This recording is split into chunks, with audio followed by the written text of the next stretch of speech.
Okay, so on Friday, the DOJ released the biggest tranche of Epstein files that we've gotten thus far. They still have not released all of them, mind you. They said they had millions and millions of documents. I think it was upwards of 5 million. They still have not released all of them. And they say it's because a lot of it had to be redacted. I I call bullshit, honestly, because like from everything that we have gotten, there have been a ton of names that were redacted that were predators or victimizers. Like, so I'm confused as to why. Well, I know why, because they're protecting the predators, they're protecting the pedophiles. But obviously, if they are protecting some of the names in what they have released, I'm assuming that they have a ton of shit that they're trying to hide. On top of that, there's a lot of what I'm assuming is probably CSAM, and to that effect, there is like, yes, we don't. I don't want to see that. I don't want anybody to see it. I really would like it rather it be like burnt. But at the same time, who are the men in those photos? Are there? Is it just purely victims, or are you being like? Are you kind of using it as an excuse to not show us, tell us who is in those photos? It's and obviously we can't tell for sure anything because it's Trump's DOJ and he's like implicated in the fucking files. And there is so many fucking accusations towards Trump and so many different powerful people and people who refused they were in the Epstein files, like Elon Musk is that bitch ass. Anyways, Bill Gates has been implicated in a bunch of shit and he's gross, disgusting. He's a pig. Anyways, they redacted a lot of names that were of clearly of like powerful people, predators, that type of thing. And they failed to redact a ton of nude photos that were in the files. Like they even within that where they like obviously they needed all this time to redact it. They spent all this like time not releasing the files, even they were supposed to in what, December? It's now January. No, it's February now. Jesus Christ! Like, what are we doing? If they released it January 31st, I think it would have been, or the 30th. So I just like even even what they like their cover story of why they were redacting things. They didn't even do that. They didn't even probably cover themselves. Like it's fucking insane. So I pulled up the Guardian. The Guardian has been chronicling everything that they found so far. I'll go through that in a minute. First, I pulled up a coffezilla video that he breaks down a lot of the initial stuff. This is on the 31st, now the 2nd. So a lot more has come out since, but this is a good breakdown of the initial findings.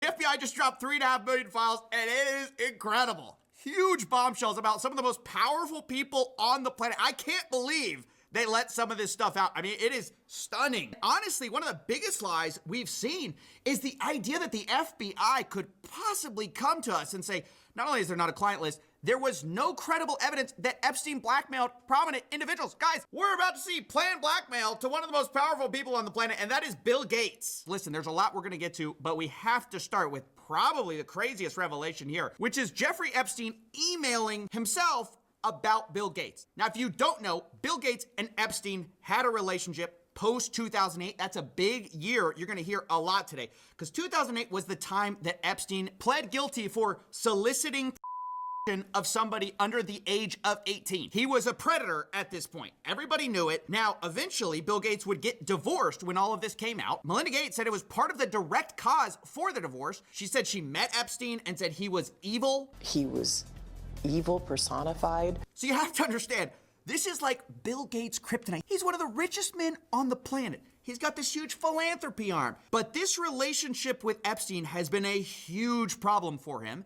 And Epstein appears to have known that because in 2013, Bill Gates appears to be distancing himself from Jeffrey Epstein, and Epstein seems to have a problem with that. He says, I assume the dedication to our relation went both ways. Larry has now asked me to recommit to a confidentiality agreement. Basically, he's got to shut up about his relationship with Bill Gates. And this is where the blackmail starts, and it Gee, I wonder why. Like, normal fucking people, like, do not need NDAs. Like, what the fuck were you doing that you need an NDA for? comes in the form of like, if I were you, I would do X if I were the type of guy that you should be. He says, in that regard, I suggest I buy you the house that you had your heart set on. In addition to 5 years of severance, we'll buy you out of the investment contract we agreed upon, 30 to 40% of an $100 million partnership for $30 million in today's terms. That's what I would have done had I been in your shoes. Then he lays out what he has on Bill Gates, or what he says he has. Quote, to add insult to injury, you subsequently, with tears in your eyes, implore me to delete the emails I had regarding your STD. Your request that I provide you antibiotics that you could surreptitiously give to Melinda, and the description of your Okay. Description of his penis. Oh, why? Because it has like shit. Anyways, the just to like, oh my God, if I was Melinda Gates, I would feel so fucking like, not. It's a huge violation of your trust and your marriage to be like doing all this shit, but then to see communications of your husband, ex-husband now, but husband at the time, talking about slipping your drink with meds for protect, like, that is such like, ew, it's so gross. That's such a like violation, and it's so weird. It's fucking gross, dude. Like, ew. This is what, and mind you, these men are like 50 something. Like, that's crazy. This is insane. I mean, it's completely insane. It's like basically laying out in text form, I would give me millions of dollars, and I can't believe you're asking me to delete the message where you were going to give STD medication to your wife without her knowledge. I mean, it's complete. It's crazy. It's just completely obvious what he's doing here. It's just a nudge, nudge, wink, wink. Here's what you should do. But now that coming out after Epstein's death, this looks really bad for Gates, obviously, because you usually wouldn't blackmail somebody for something that's completely false or fake. I mean, maybe he did that.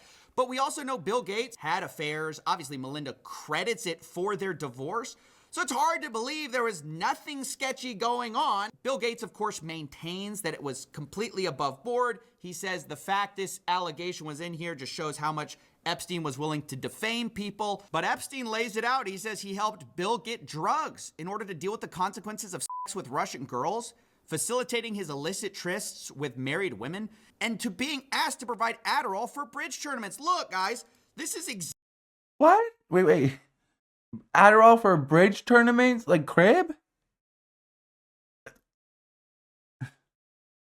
Case in point, these men are 50. Like, what? Even like 50-year-olds today are like, crib?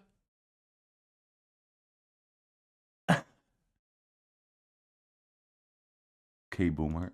exactly what we suspected the whole time. Epstein was providing services to rich people and expecting payment via blackmail. Now you might say, and it's true, that we don't know that Epstein ultimately sent that version of an email to Gates. All we know is he sent that to himself. He may have planned the blackmail and just been drafting something. But what we do know are two things. The Wall Street Journal has reported that Gates was threatened by Epstein over an affair. We also know that after this blackmail email Jeffrey sent to himself was written, eventually Gates sent a $2 million donation to MIT directed by Jeffrey Epstein, which is a bit weird if you had distanced yourself from the guy and y'all had this big falling out.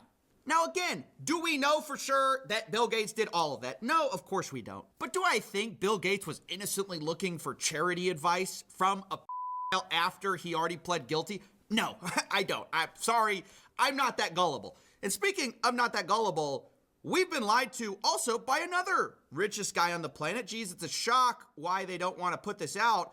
Elon Musk, who has been saying for years that it is a lie that he went to Epstein's island. In fact, he says he refused to go. From Elon, he says, Epstein tried to get me to go to his island. I refused. He says, anyone pushing this false narrative deserves complete contempt. Later responding to another headline, which said Elon Musk planned trip to Epstein's private island. And he says, this is false. But of course, we start to dig through the files and we can see on Epstein's calendar that Elon Musk is booked in December 6th of 2014. But maybe you don't believe that. That's just the word of Jeffrey Epstein. But maybe you'll believe the word of Elon Musk, who was caught emailing Jeffrey Epstein to go to his island post the guilty plea. Elon Musk writes, will be in BVI St. Bart's area over the holidays. Good time to visit. Jeffrey Epstein says, I will send a heli for you. Later, Elon Musk writes to Epstein, probably just to Lula and me, his ex-wife, what day night would be the wildest party on your... It's so insane. Like, not only were you, I refused to go. He asked me, I refused. No, bitch, you asked. You were begging to go. You were begging to go to Pedophile Island. Like, that's insane. You fucking chomo. Like, what is this? Like, hello? Begging to go. You are, wow. Also, like, Elon Musk is the biggest liar in the world. Are we on Mars? No. Do we have self-driving cars? No, they're killing people. Like, what else has the motherfucker said? Like, almost everything he says comes to be incorrect, untrue. Just a lie, a fantasy, a daydream he made up one day. Like, fucking hell. Island, the world's richest man is asking the most pedophile man for the wildest party on his island. And then it gets more explicit. In 2012, remember, this is the guy who said, I refused it. I could never do that, right? It's false. But here in 2012, he says, do you have any parties planned? I've been working to the edge of my sanity this year. I really want to hit the party scene in St. Bart's or elsewhere and let loose. The invitation is much appreciated, but a peaceful island experience is the opposite of what I'm looking for. Guys, he can't even play the, I went to go study math.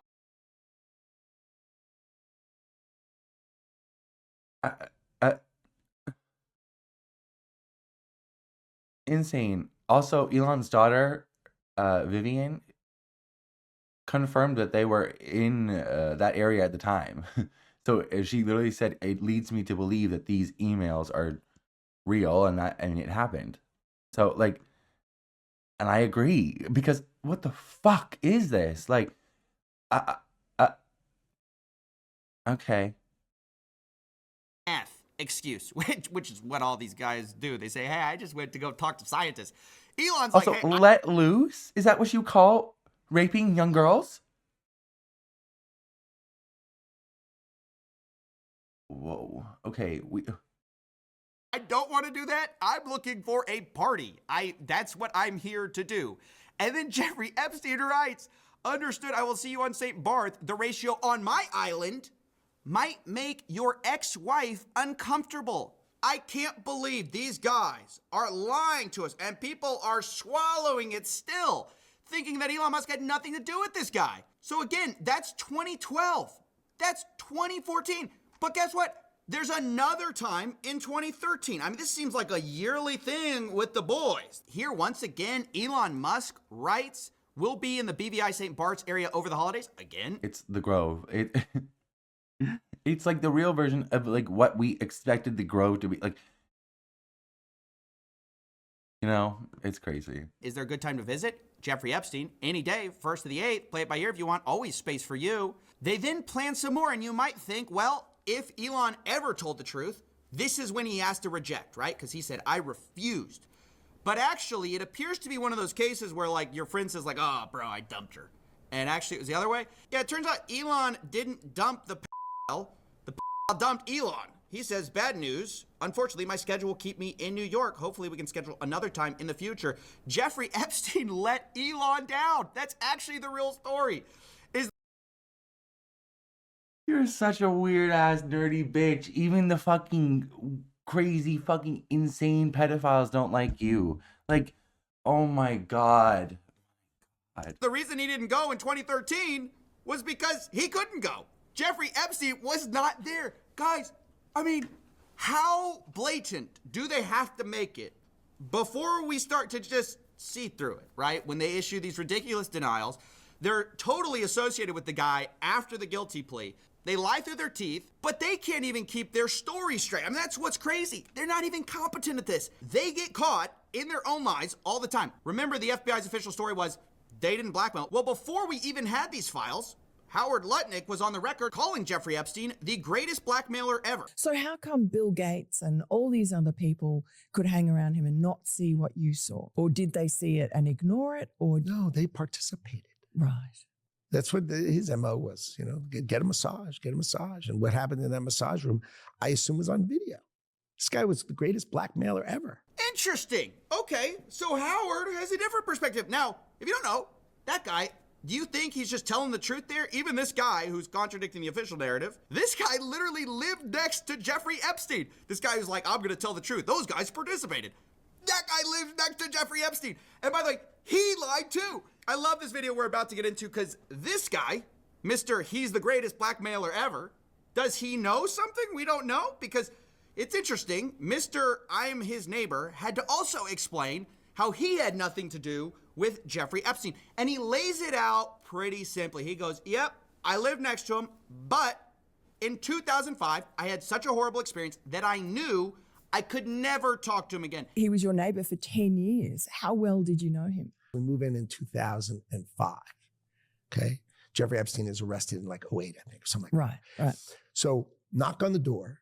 His assistant on like a Saturday says, Mr. Epstein, your neighbor would like to invite you over for coffee. Also, does this seem like the type of dude that's like not a sleazebag or would have an issue with you being a pervert? Please. And there's a massage table in the middle of the room. Massage table in the middle of your house? How often you have a massage? And he says, every day. And then he gets weirdly close to me. Ooh. And he says, and the right kind of massage. Ooh. Now my wife is standing here. So she looks at me and I look at her and we say, I'm sorry, we have to go. And we left. And As in the if. 6 or 8 steps it takes to get from his house to my house, my wife and I decided that I will never be in the room with that disgusting person ever again. Well, he couldn't be more clear, could he, right? He says, hey, I may have been... He has no problem working for the man who said, when you're a celebrity, you can do anything, just grab by the pussy. You clutched your pearls. I will never be in the same room as that man again because he gets happy ending massages. But the man who's been credibly accused of rape by 28 different women was best friends with Epstein for over a decade. I'm going to sign myself up to work for and defend all the fucking time. Miss me with the bullshit, Howard. What the fuck are you what? You are a dumb bitch. Shut you could have just not said anything, really. You didn't even have to do the interview. The fuck? His next door neighbor, but I met him once before the 2008 guilty plea. Remember I said that was a big deal? And we got invited over and it was 5 seconds and we left and we realized he was a creep. We were out of there. He made this rude, lewd comment in front of my wife. I would never go see this guy. I mean, he makes it super clear he's gross. So I was never in the room with him socially, for business, or for even philanthropy. If that guy was there, I wasn't going because he's gross. These other guys, they may have participated. They participated. But Howard Lutnick, he could never. No. He's too good of a guy. Well, guess what we found in the old emails? Looky. It's Howard Lutnick writing in to Jeffy Boy in 2012. Hi, Jeff. We're landing in St. Thomas early afternoon, planning to head over. Where are you located? What's the exact location for my captain? Does Sunday evening for dinner sound good? Is this the guy you said made a lewd comment to your wife and, I could never be in front of him. He's gross. Guess what the next email is? My boy's wife messaging in. saying we are headed towards you in St. Thomas. Later, the subject line, Jeffrey Epstein. Good morning, Howard. Jeffrey wished me to pass you along. Nice seeing you. They clearly met. Headed towards you in St. Did he skip over? My boy's wife. Go to. They brought their kids as well, and they had like it's crazy. Messaging in, saying we're. I don't understand how these people like sleep at night. Crazy. We're headed towards you in St. Thomas. Later, the subject line, Jeffrey Epstein. Good morning, Howard. Jeffrey wished me to pass you along. Nice seeing you. They clearly met, and the guy is just lying about it to your face, to the American public's face, and they tried to hide it from us. I cannot emphasize this enough. They're lying through their teeth. You think this guy perfectly remembers a 2005, like walking in the guy's house? I remember exactly what I said to him. My wife and I looked at each other, and he wouldn't remember the 2012. I boated over to his private island for a dinner. Is that what we're really thinking? Is that what we're expected to believe? This is a momentary lapse in his judgment. No, these guys don't even care about being consistent. And they're all throwing each other under the bus. Don't you remember Elon Musk saying the time to drop the really big bomb? Donald Trump is in the Epstein files. That's the real reason they haven't been made public. My guy, you also are in the Epstein files very clearly doing stuff you lied about, okay? So is Howard Lutnick, who says, yeah, Bill Gates, he's probably getting blackmailed because he participated. What did you do on the island over in 2012, Howard? Do we know that? I mean, does anyone care? Now, the last thing I want to talk about is some of the most explosive stuff.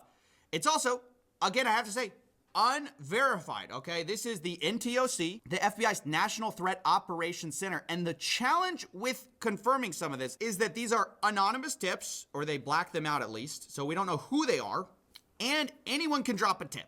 Now, that doesn't mean that you should disregard them. It just means we can't verify them. The other challenge is that the FBI has a heavy incentive to discredit anything with Donald Trump in it, just because he's in the White House right now, obviously. And so I want to be clear, there are notes related to he was, when Jeffrey Epstein was murdered, I'm Jeffrey Epstein did not kill himself. I am willing to say he was murdered. There is no ifs, ands, or buts for me. Like, there's no doubt there. He was murdered. Just was. Some of these submissions where they say things like complainant was spoken to and deemed not credible. Additional research showed 3 separate redacted. You know, it's hard to tell how much this is the proper due diligence of the FBI, which they should be doing, of course, and not all complaints are credible. But also there's this obvious conflict of interest with the fact that the sitting president is in some of these complaints. But here they are for what it's worth. Complaint summary. Blank reported an unidentified female friend who was forced to perform on President Trump approximately 35 years ago in New Jersey. The friend told Alexis that she was approximately 13 to 14 years old when this occurred, and the friend allegedly bit President Trump while performing. The friend was allegedly hit in the face after she laughed about biting President Trump. The friend also said she was abused by Epstein. Later, there's very explosive claims about big parties with her, other younger girls, and older Victoria's Secret models, including Bill Clinton and Donald Trump. There's claims third hand about a female victim of Epstein's who wants to publish a book citing Leslie Wexner, Epstein, Bill Clinton, Donald Trump, Ghislaine Maxwell is in the videos as well. And it goes on like this for a while. Some of the complaints are just like very graphic, and obviously I'm gonna censor out some of it. But I should also mention the DOJ claims that some of these claims were submitted to the FBI right before the 2020 election. To be clear, the claims are unfounded and false, and if they had any shred of credibility, they would have certainly been weaponized against President Trump already. Now, I agree that if a complaint is timed right before an election, there definitely could be some other motivations. Clearly not. Like, you're acting as though like the Biden DOJ was weaponizing things against Trump. As if that were so, he would have been convicted and thrown in jail. The fuck? He committed an insurrection. He insurrected the Capitol. He incited an insurrection. If he wanted to weaponize the DOJ, he wouldn't have got fucking milk toast ass Merrick Garland and fucking actually fucking prosecuted that bitch. Like, Donald Trump, obviously, like, if you're just making the case as to why Biden's DOJ and Biden was bullshit. To that, But it's also ridiculous to say that anything in the Epstein files, if it were true, would have come out already. Because why didn't we see the stuff about Bill Gates, for example? I mean, that stuff apparently has been sitting in here for a long time. And not only did no one talk about it, the FBI literally covered for it. I mean, they said that this was not the case. There are big claims against a lot of powerful people. Nobody in that file really wants to rock the boat or release the files because then they get in trouble and their buddies get in trouble. And that's a huge problem. So I don't really buy the idea that, oh, if it were true, it would have already gotten out. I don't buy that. That's why we need transparency. That's why it's important these files are out. But this is just to look at a small fraction of the files. And over the next few weeks, we're going to go through all of the major findings we can from this 3.5 million page document dump. But seriously, think about how discrediting this has been, not only to this administration, but to so many rich and powerful people who have lied through their teeth happily towards you. Also, Cash fucking Patel, like, what?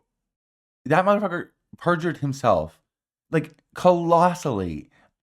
Humongous. Like, he needs to be brought in front of Congress. He needs to be fucking tried. Like, what? He perjured himself. Everything they released so far have, like, proven that he was a humongous fucking liar. He lied through his fucking teeth.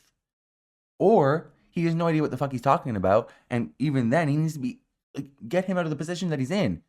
He's not doing his job correctly. He's lying to Congress. What are we, like? In order to hide their relationship with this man that many of them held post-guilty plea. And some of them, now we know, Epstein prepared blackmail for them and, according to reports, threatened. Yeah. Like, it's insane. Okay, so The Guardian has been chronicling everything that's been being found so far. So they were released on the 30th. So we're not going to get into every single one, but we're just going to go through, like, the big headlines. Andrew went to intimate dinner with Epstein after his prison release. Files suggest, like, that motherfucker is so fucking corrupt. He's disgusting. He's a pig. Elon Musk had more extensive ties to Epstein than previously known. Emails show Jeffrey Epstein sent money to Laura Mandelson's husband after prison release. Emails suggest we did not protect President Trump, says the U.S. DOJ. U.S. Justice Department releases more than 3 million new pages of Epstein files. They told us that they have like over 5 million. So. And they say that they're done. So you have millions of files that you're just not releasing, and you're not explaining why you need to not show them, even though that's against the law that was passed. Trump Commerce Secretary Howard Nutlick arranged to visit Epstein Island, files show. Emails reportedly show Epstein scouted women for New York Giants co-owner Steve Tisch. Yes, okay. Steve Tisch, I'm not extremely familiar with him, but one of his family members is the New York commissioner for the police. She's the one that, like, she approved like a bunch of aggressive tactics towards protesters, pro-Palestinian protesters, and she's not good. She's terrible. Let's keep on going. The Tisch family is like one of the most. They're very wealthy, and there's a lot of them, and they're gross. Epstein files updates. Survivors say new documents expose the victims' names, while men remain protected as it happened. Like, they're just continuing on with this like protection of these men, these disgusting pedophiles, and not protecting the victims. They're just further victimizing them. It's just like continuing the trend. It's fucking insane. Epstein documents shed new light on manipulator Ghislaine Maxwell. Andrew invited Epstein to Buckingham Palace after child sex offenders release. File show. You're disgusting. Like, have you no fucking shame? Like, what the fuck is wrong with you? So fucking annoying. I went to Canada as part of the Commonwealth, so I went to Prince Andrew High School. It's since been renamed, but it throws me off guard a lot of times still, seeing his name. She needs to fix it. Jeffrey Epstein's plot to win redemption via Sarah Ferguson. Andrew's wife or ex-wife, or who knows, the former Duchess of York. Epstein's lawyers discussed possibility of cooperation with prosecutors days before his death. So he was like, his lawyers were discussing him cooperating, and then he died. Gee, I wonder why he died. Right, he killed himself. Seems pretty convenient that as soon as he starts to talk about cooperating, he winds up dead. Please, please. Democrats accuse DOJ of not releasing millions of Epstein files despite legal requirement. Like, they have over 2 million files at least. Keir Starmer calls on Andrew to testify in U.S. over Jeffrey Epstein links. Giants owner Steve Tisch says he never visited Epstein's island and regrets associating with him. Okay. Christ. Okay, so Democrats request urgent review of unredacted Epstein files to evaluate DOJ compliance as it happened. Let's see. Norway's crown princess had years of... Okay, this one is crazy. So her name is like Mira or something like that.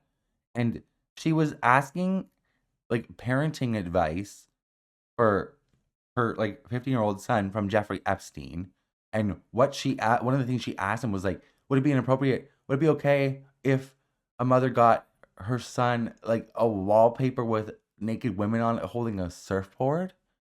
And Jeffrey Epstein was like, probably inappropriate for Jeffrey Epstein, the international sex trafficking pedophile.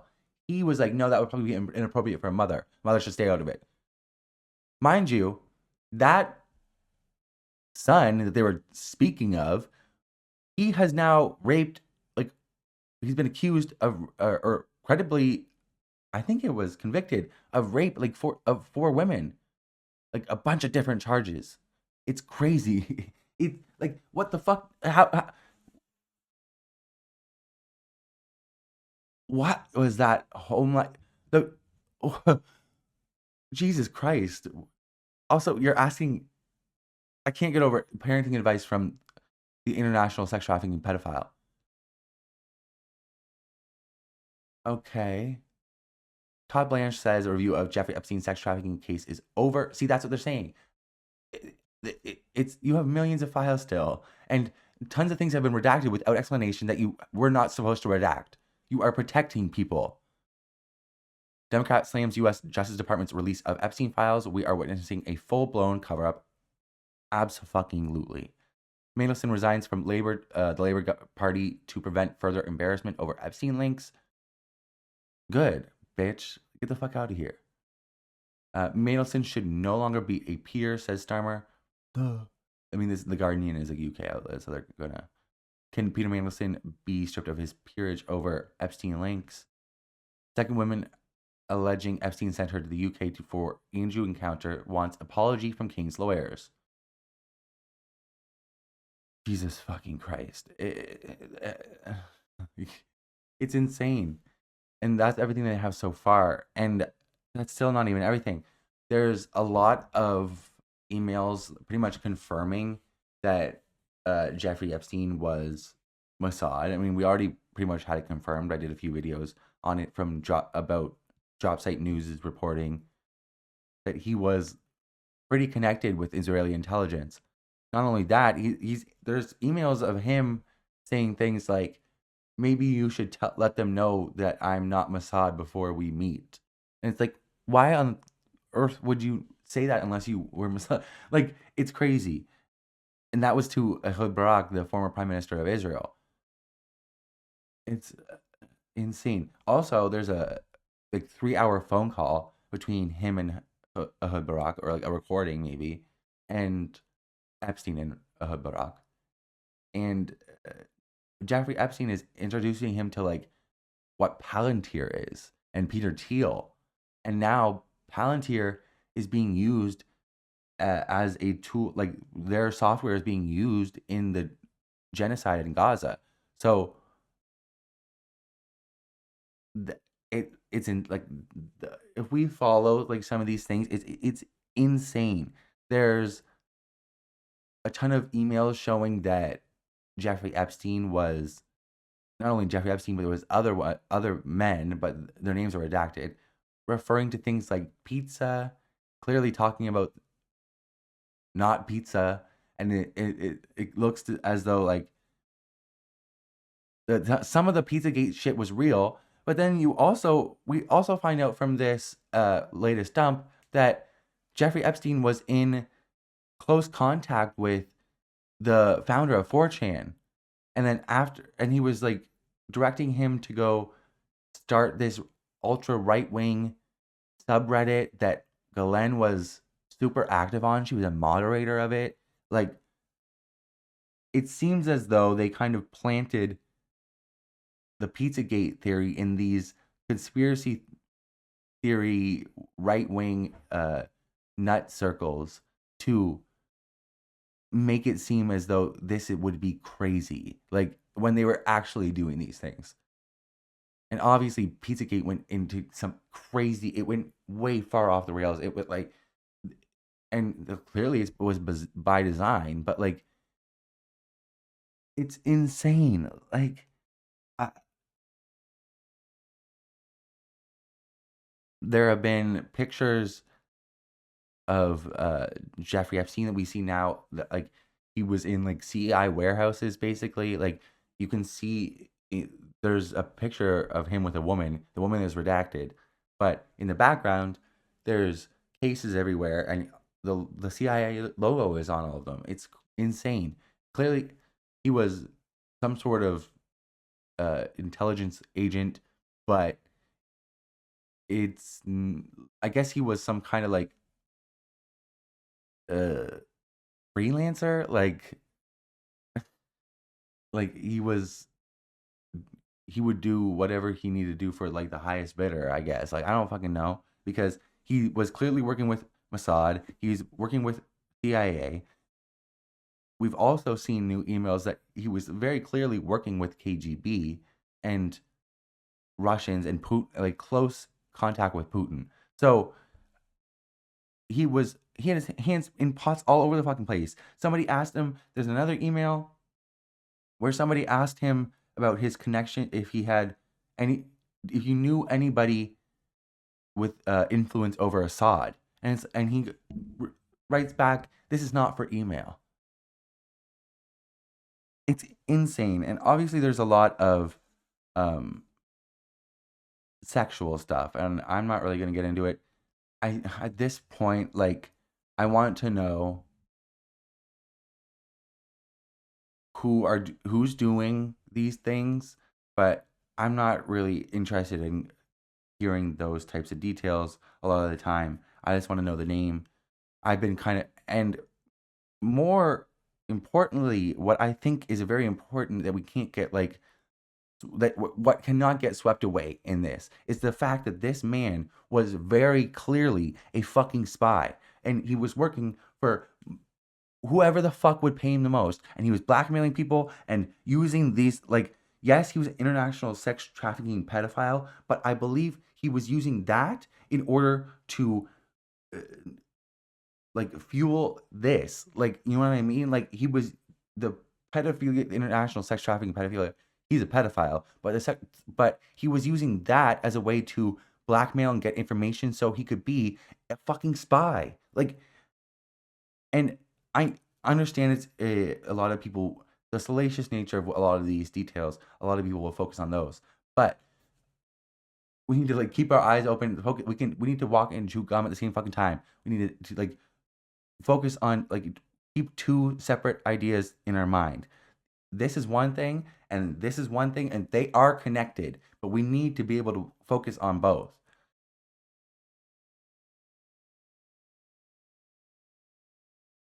These people are fucking depraved. Like, they need to be fucking charged and thrown in jail, and the key needs to be thrown the fuck away. Or, like, send them, like, they love this pedophile island so much, send them all to a fucking island, take away their rights to, like, boats, and we'll send armed armed cargo ships every, like, month with the whatever food they need, and that's it. Like, I don't send them all to an island. I seriously, what are we supposed to do with these people? They need to go.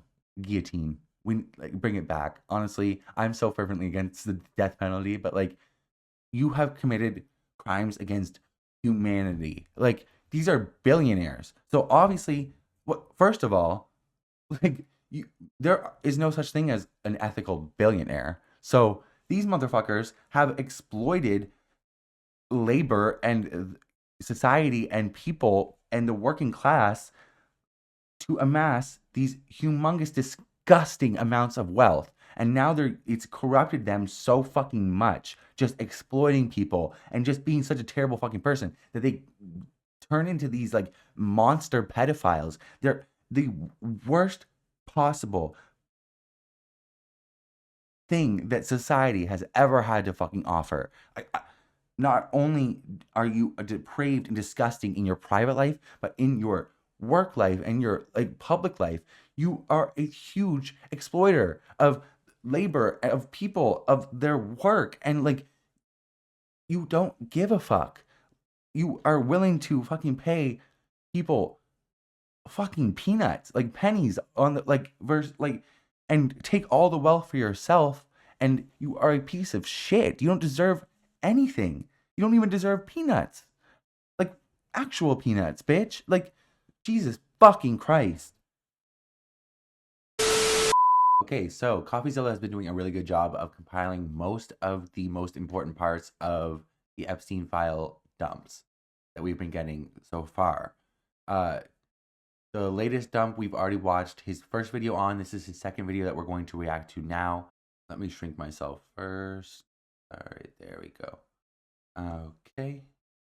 It only gets worse from here. We're going back into the 3 million documents. So far, we mostly covered how billionaires lied about their relationship with Epstein and or got blackmailed in the drafts, eventually killing their marriage. We talked about Howard Lutnick, how he lied about meeting Epstein, although he still denies this. And we also talked about some horrible accusations against Trump and Bill Clinton, although we were clear that they are unverified. Now, some people have responded to the release, like Elon Musk, saying that no one fought harder for the full release of the Epstein files than I did. Ironically, he claims that he knew that the playbook of the far left propagandists and legacy media is admit nothing, deny everything, and making counter accusations, saying he had never. Bitch, what the fuck are you on about? The DOJ, Trump's DOJ released these files. Like, what are you talking? What? This man, like, the ketamine has fried his brain to a point that's like, oh my god, did you graduate any form of schooling? Like, I seriously wonder sometimes.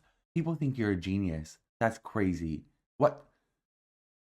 Anyways. Set foot on Epstein's creepy island or attended parties, despite the fact we saw last time that Elon was. Yeah, because he fucking he dodged your fucking. You tried to invite yourself and he dodged it. Like, well, that was one of the times that you asked to go, you fucking freak.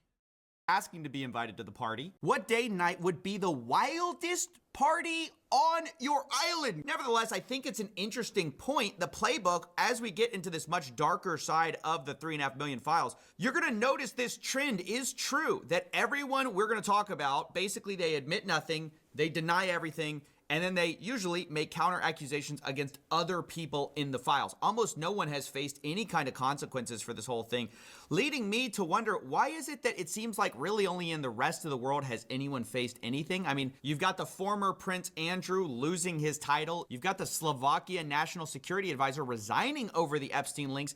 But in America, I'm really hard-pressed to think of anyone who has actually faced any kind of accountability. I think Larry Summers stepped back voluntarily. But other than that, it's hard to think of anyone who's faced any kind of justice. In fact, arguably, Ghislaine Maxwell's life is better than it was previously since these Epstein files have dropped. And what's crazy about this is that we know that the government story is false. Remember, the FBI documents showed they had 10 co-conspirators they were investigating. We also got an old draft of an indictment where they had several co-defendants with Epstein. Now, of course, we know these were never ultimately charged. This was back in 2005, but just imagine all the way back in 2005, where these charges are from, we already had evidence that Epstein was not working alone, and, like, of course he's not. Noam Chomsky with manufacturing consent.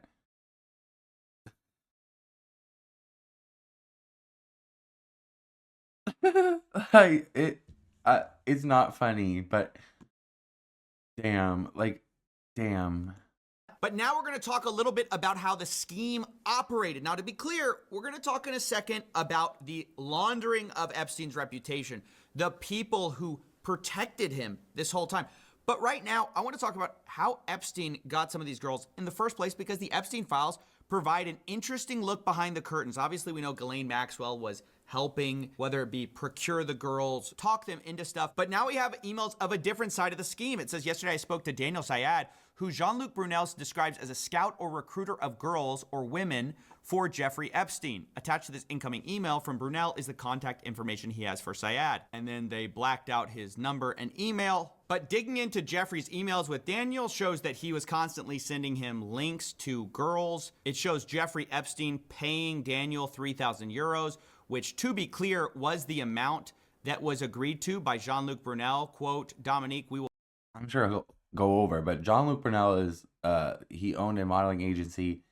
He was close friends with Jeffrey Epstein. He was in this circle with everybody. He was pretty much, he was charged with like sex trafficking and everything, because he was using his modeling agency as a front for sex trafficking, like a lot of people were back in the day.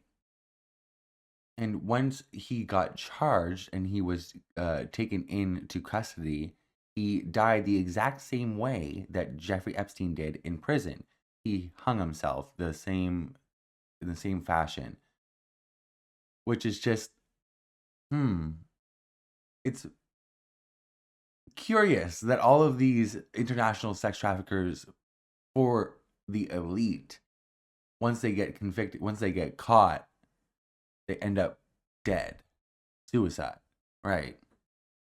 Because everybody believes that. We will pay him 3,000 euros each month for scouting for a 6-month period. On all models we will get him, we will pay him 5% commission on their earnings. Imagine it's like baseball or it's like basketball. You're scouting for, I hate to use the word talent, but that's really what this guy was doing. He was going around the globe trying to find people for Jeffrey Epstein and Jean-Luc Brunel. According to one lawsuit, Epstein trafficked a Jane Doe to Jean-Luc Brunel many times. It describes their operation as this: many of the girls came from poor countries or impoverished backgrounds. He lured them in with a promise of making good money. Quote, Brunel has been a model scout for various modeling agencies for many years, and he was apparently able to get you. It's so gross. Kind of like, it seems as though they really, really exploited the fact that the dissolution of the USSR kind of wreaked havoc on a lot of these post-Soviet Union countries, and it led to a lot of poverty and economic struggles, and just a lot of struggles within these countries, to the point where these young girls were desperate. They wanted to go to America to get the American dream, and it's just like they took advantage over the strife in these countries to rape these young women and like young girls, and everything that we've seen so far. We saw like how many passports of like underage girls and just random women from like random fucking post-Soviet states. Like, it's so fucking depraved. It's fucking craven. These people, hell is not hot enough. U.S. passports for young girls to work as models, eventually, of course, being sent to Jeffrey Epstein. Now, it should be noted that Jean-Luc Brunel himself died in prison by hanging, and that's while he was being accused of horrible crimes related to trafficking and minors. So this guy is not a good guy. He was part of the op, along with Daniel Syed, who was also scouting on behalf of Epstein and Jean-Luc Brunel. They had their agreement. Here's a sample of how this would work. Jeffrey Epstein asked him to take a full body shot of someone. Daniel Syed says, now she is really skinny, I will do Polaroid. Jeffrey Epstein asks for a copy of her passport and then asks, how many tickets do you... That was, see, like I said, we saw a bunch of fucking, in one of the dumps, that we saw a ton of photos of fucking passports. They were all redacted, the names and the photos, obviously, but there were tons of passports from a ton of different countries, and notably they were all white countries. But well, he is a racist, and he is a Jewish supremacist, ultra Zionist, or he was. Jeffrey Epstein was, and he hung out with a lot of people like that. Anyways, well, he was pretty much.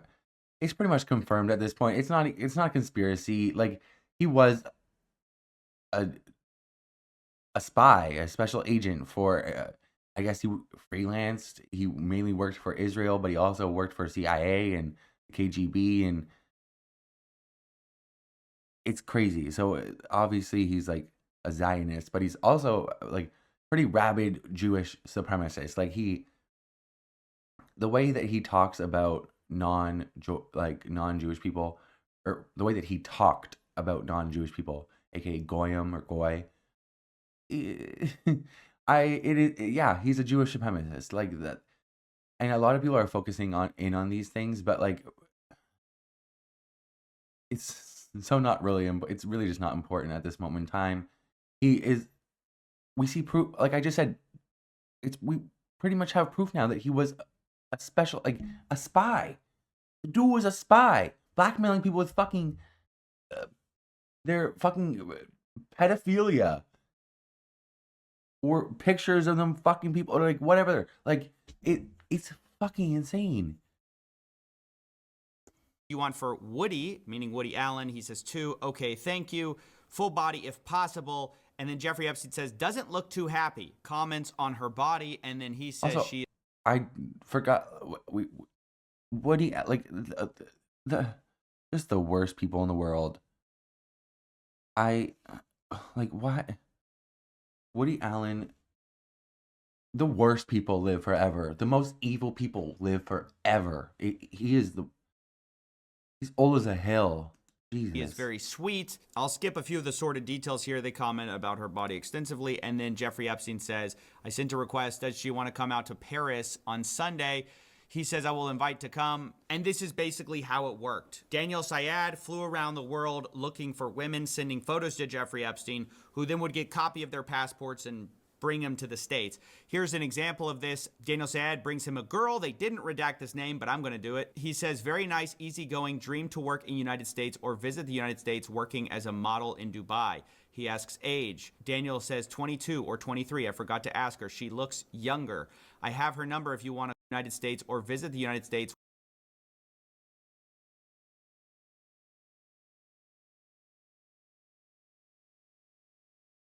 Very nice, easygoing girl. Her dream is to work in the States or visit the States.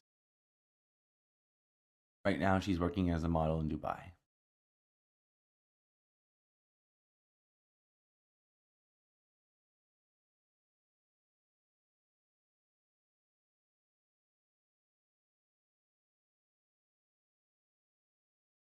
Obviously, we know that these men were taking advantage of these women, but in so many cases, it goes so much deeper in how they chose to do that. Like, it wasn't just like regular manipulation.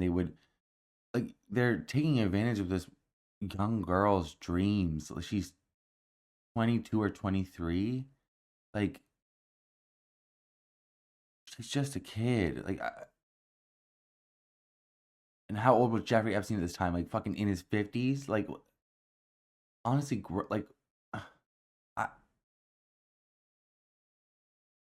working as a model in Dubai. He asks age. Daniel says 22 or 23. I forgot to ask her. She looks younger.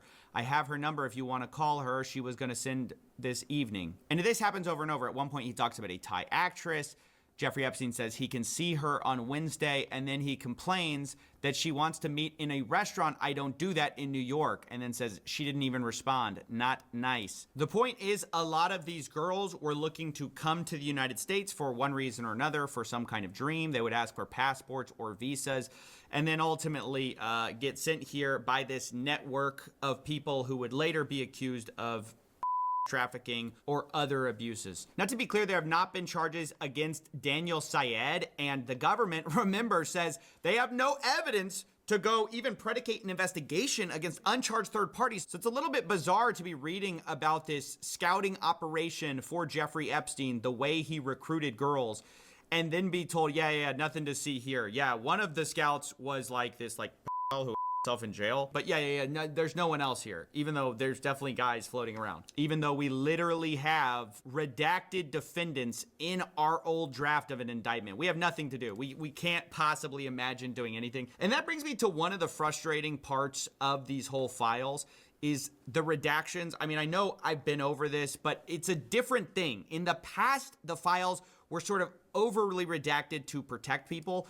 The problem this time is not only are a lot of people still being protected, like literally the names of the people they were going to charge, you couldn't argue those are victims, but the work was just done so sloppy that oftentimes you'll find that the DOJ has uploaded 2 documents that are functionally identical and they redacted one but not the other, letting you see what's ultimately behind the mask, which is dumb because sometimes the thing they're redacting is Jeffrey Epstein's name. Or other times it's somebody who clearly is not a victim because then you see the non-redacted copy and you're like, yeah, that's clearly not a victim. So it's a little strange what they seem to have done here. Let me give you a for instance. So we have this message from somebody whose name is blacked out and we see. Also, I don't know if he's going to go over it, but they released a ton of nude photos of victims, of people. Like, there's a ton unredacted. A ton of victims' names were unredacted. Like, what the fuck were you doing? You took like 3 months. What? You had these. You also said that you were going over them and through them for like the entire year. I seriously don't understand. How is it this poorly done? The participants, and then we see. And they had to wait until the fucking New York Times fucking told them. Like, that's crazy. Like, New York Times had to call up. What if we just called Taylor up? What if you just called the DOJ up and told them that they're shit, they're incompetent, and released a ton of nude photos? Like,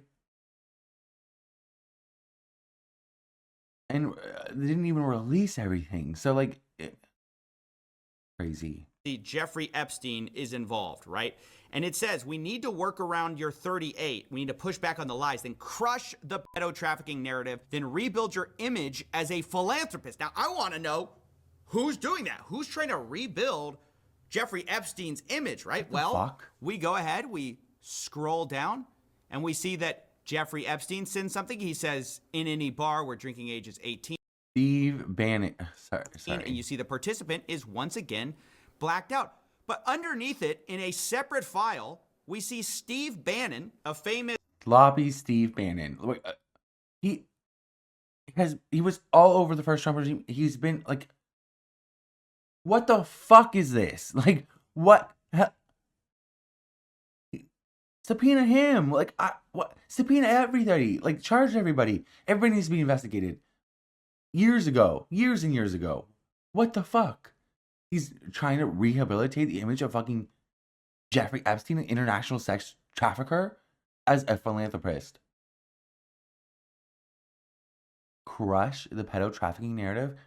You cannot. You cannot crush that narrative. Because it's not a narrative. It's just fact. Factuality. The fuck? Sloppy Steve Bannon.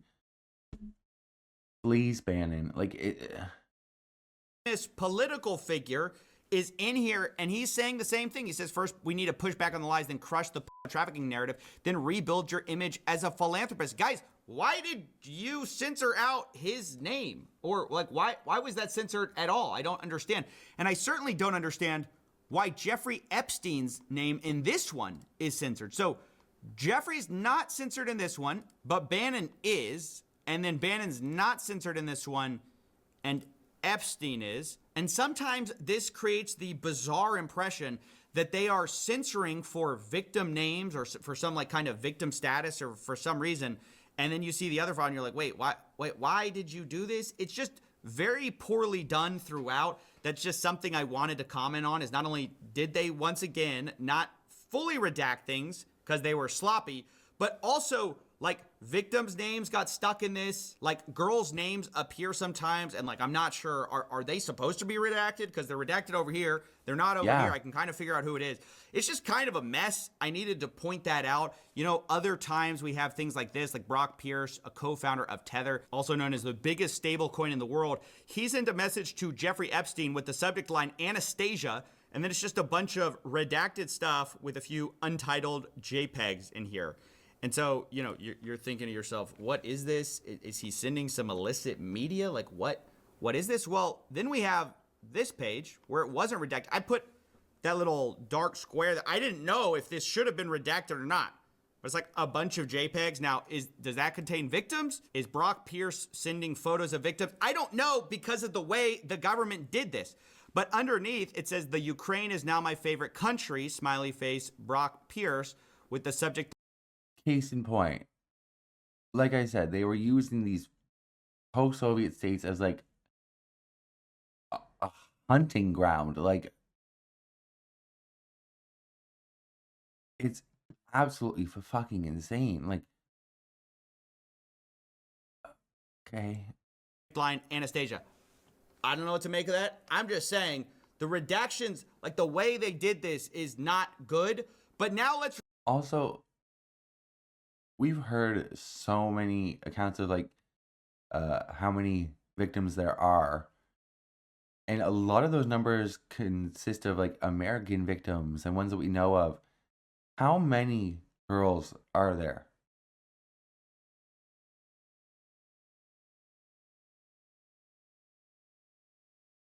At this point, I feel like it's countless. Like,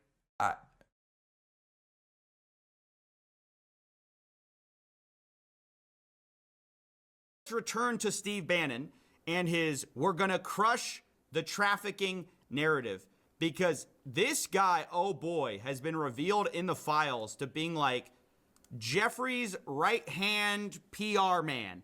I mean, this guy was filming basically a documentary about Jeffrey Epstein in order to rehabilitate his image.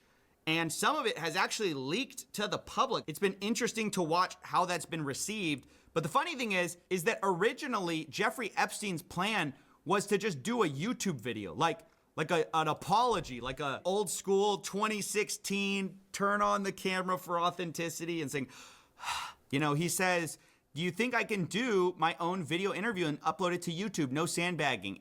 Dinner with Woody or too many pedos in one place? Yes, too many pedos on the earth. You are scourged. You need to be removed. What I think what he did was, honestly, that little island, we need to send them all back to it. No girls, just all of these old men, these creepy, disgusting, old, perverted creeps. Ugh. He's gonna sit down on his kitchen floor and do a fucking YouTube apology video like fucking Trisha Paytas. Like, no hate to Trisha Paytas, love her, but like, what are we gonna do? You're gonna sit on the floor and put a fake tear on your face like Laura Lee? Like, what are we doing?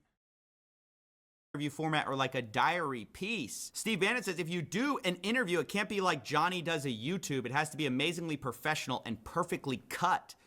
Then Jeffrey Epstein responds, Woody, we assume Woody Allen, because they were close, said he would help edit. Not sure how to stage. Yeah. Working with Woody Allen is sure to rehabilitate your image. Like, I know this man's like illiterate, but you're that dumb. You're that dumb. He married his daughter. Stepdaughter, sure. He also molested his daughter, the other one. So, what are we doing? What? You're crazy. What? Woody Allen? Points to make, but better than trying to do an interview that I have no experience doing. Goal is to humanize the monster. Anything written carries little weight.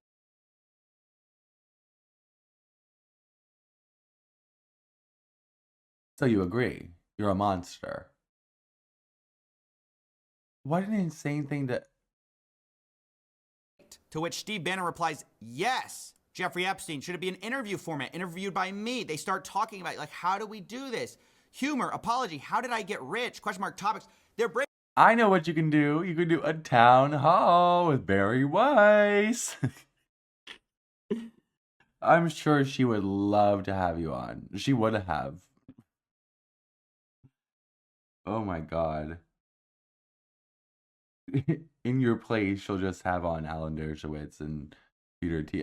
Like all of your friends. Great story. How do we trick the public into seeing me as more than a monster? Now, funny enough, right before this, Jeffrey Epstein asks about a dinner with Woody, and then he says, or too many pedos in one place. And you gotta love the self-awareness there. Now, I don't know what he meant by that. To be clear, I'm not making that accusation against Woody Allen. We'll talk about him in a I am. Woody Allen is a pedophile. He married and had children with a woman, a young girl, that he was in the life of since she was 9 years old. He also has been accused, and I fully believe his daughter, Dylan Farrow, when she says she was molested by him multiple times. So, like, the man is a pedophile. Woody Allen is a pedophile. Woody Allen is a pedophile. Case and point. There is no if, ands, or buts. Do not pass go. Do not collect $200. Go directly to jail. Woody Allen, you are a pedophile, a groomer, a disgusting old pervert. You're gross. in a second. That's Jeffrey Epstein saying that. I think what's interesting to point out, though, is how all And me. these rich and powerful people are circling the wagons to try to protect Jeffrey Epstein's reputation, right?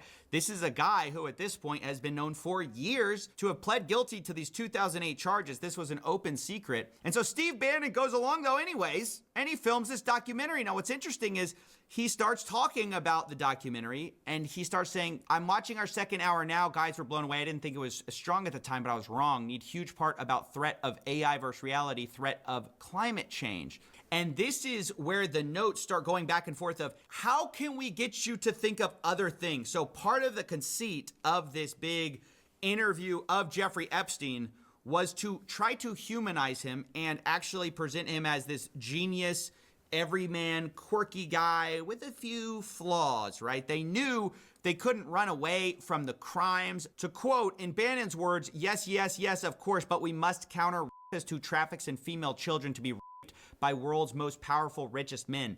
That can't be redeemed. Can't redeem the unredeemable. You are a lot of things which we will show, but you are not that. Bannon is aware that like they can't fully embrace the Epstein thing. They have to kind of make it about more than that. And if you see the YouTube clip going around, that's what that is. And it's been so interesting to watch the reaction because you see, even for people who've been prepped with the idea that this is basically propaganda, some of them still fall for it. They post things like, you know, oh, bro is casually confirming the world's conspiracies because he's talking about 2008. But guys, that's the whole deception. They're like trying to be like, hey, this guy, this horrible monster, he's going to tell you the secrets of the inside club. So you think more, that's the whole thing. That's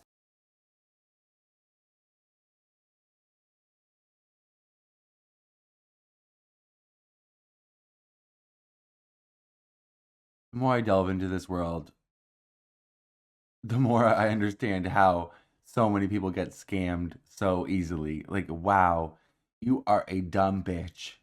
Wow, a gullible motherfucker. Wow. You listened to Jeffrey Epstein speak and you thought,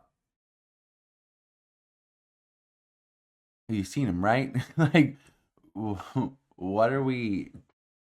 I've seen clips from that. Like, what? People are so dumb. We need to bring back intellectualism. Like, we need to overhaul the education system in America. It is so poor. Oh my God. how they're getting away with this. It's not some kind of Oh, he happened to want to talk about this. This is all premeditated. This has gone through revisions. They even called Jeffrey Epstein the smartest guy in the room. Look, you're the smartest guy in the room, right? You know that. It's honestly ridiculous anyone believes the false conceit of, you're obviously the smartest man in the room. You could tell us the world's secrets. I mean, this guy, honestly, he talks about some of his engagements, like with the Rockefeller board, and he tries to say that owning a calculator is why he got that. It was very advanced in those days to have a Texas Instrument calculator, where it could, by putting in the numbers, it would multiply for you to do square roots. And that was the first, and everyone who had a calculator was already advanced on Wall Street. The most important parts of business were really now going to calculations. Places like Rockefeller needed someone to say, look, we're entering a different world where numbers and the numbers of companies, portfolio management was going to be balanced, it was going to be statistical. Jeffrey, could you come on the board, potentially sit on the finance committee? So we're honestly supposed to believe that Jeffrey Epstein got onto this prestigious Rockefeller board because he had a calculator, but also that he's the smartest guy in the room. The smart.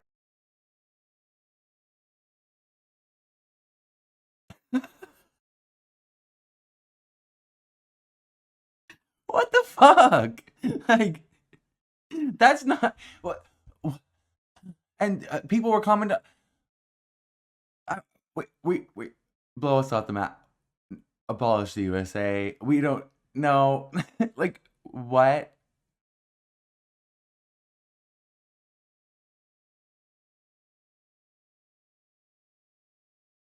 I was super smart because I had a calculator.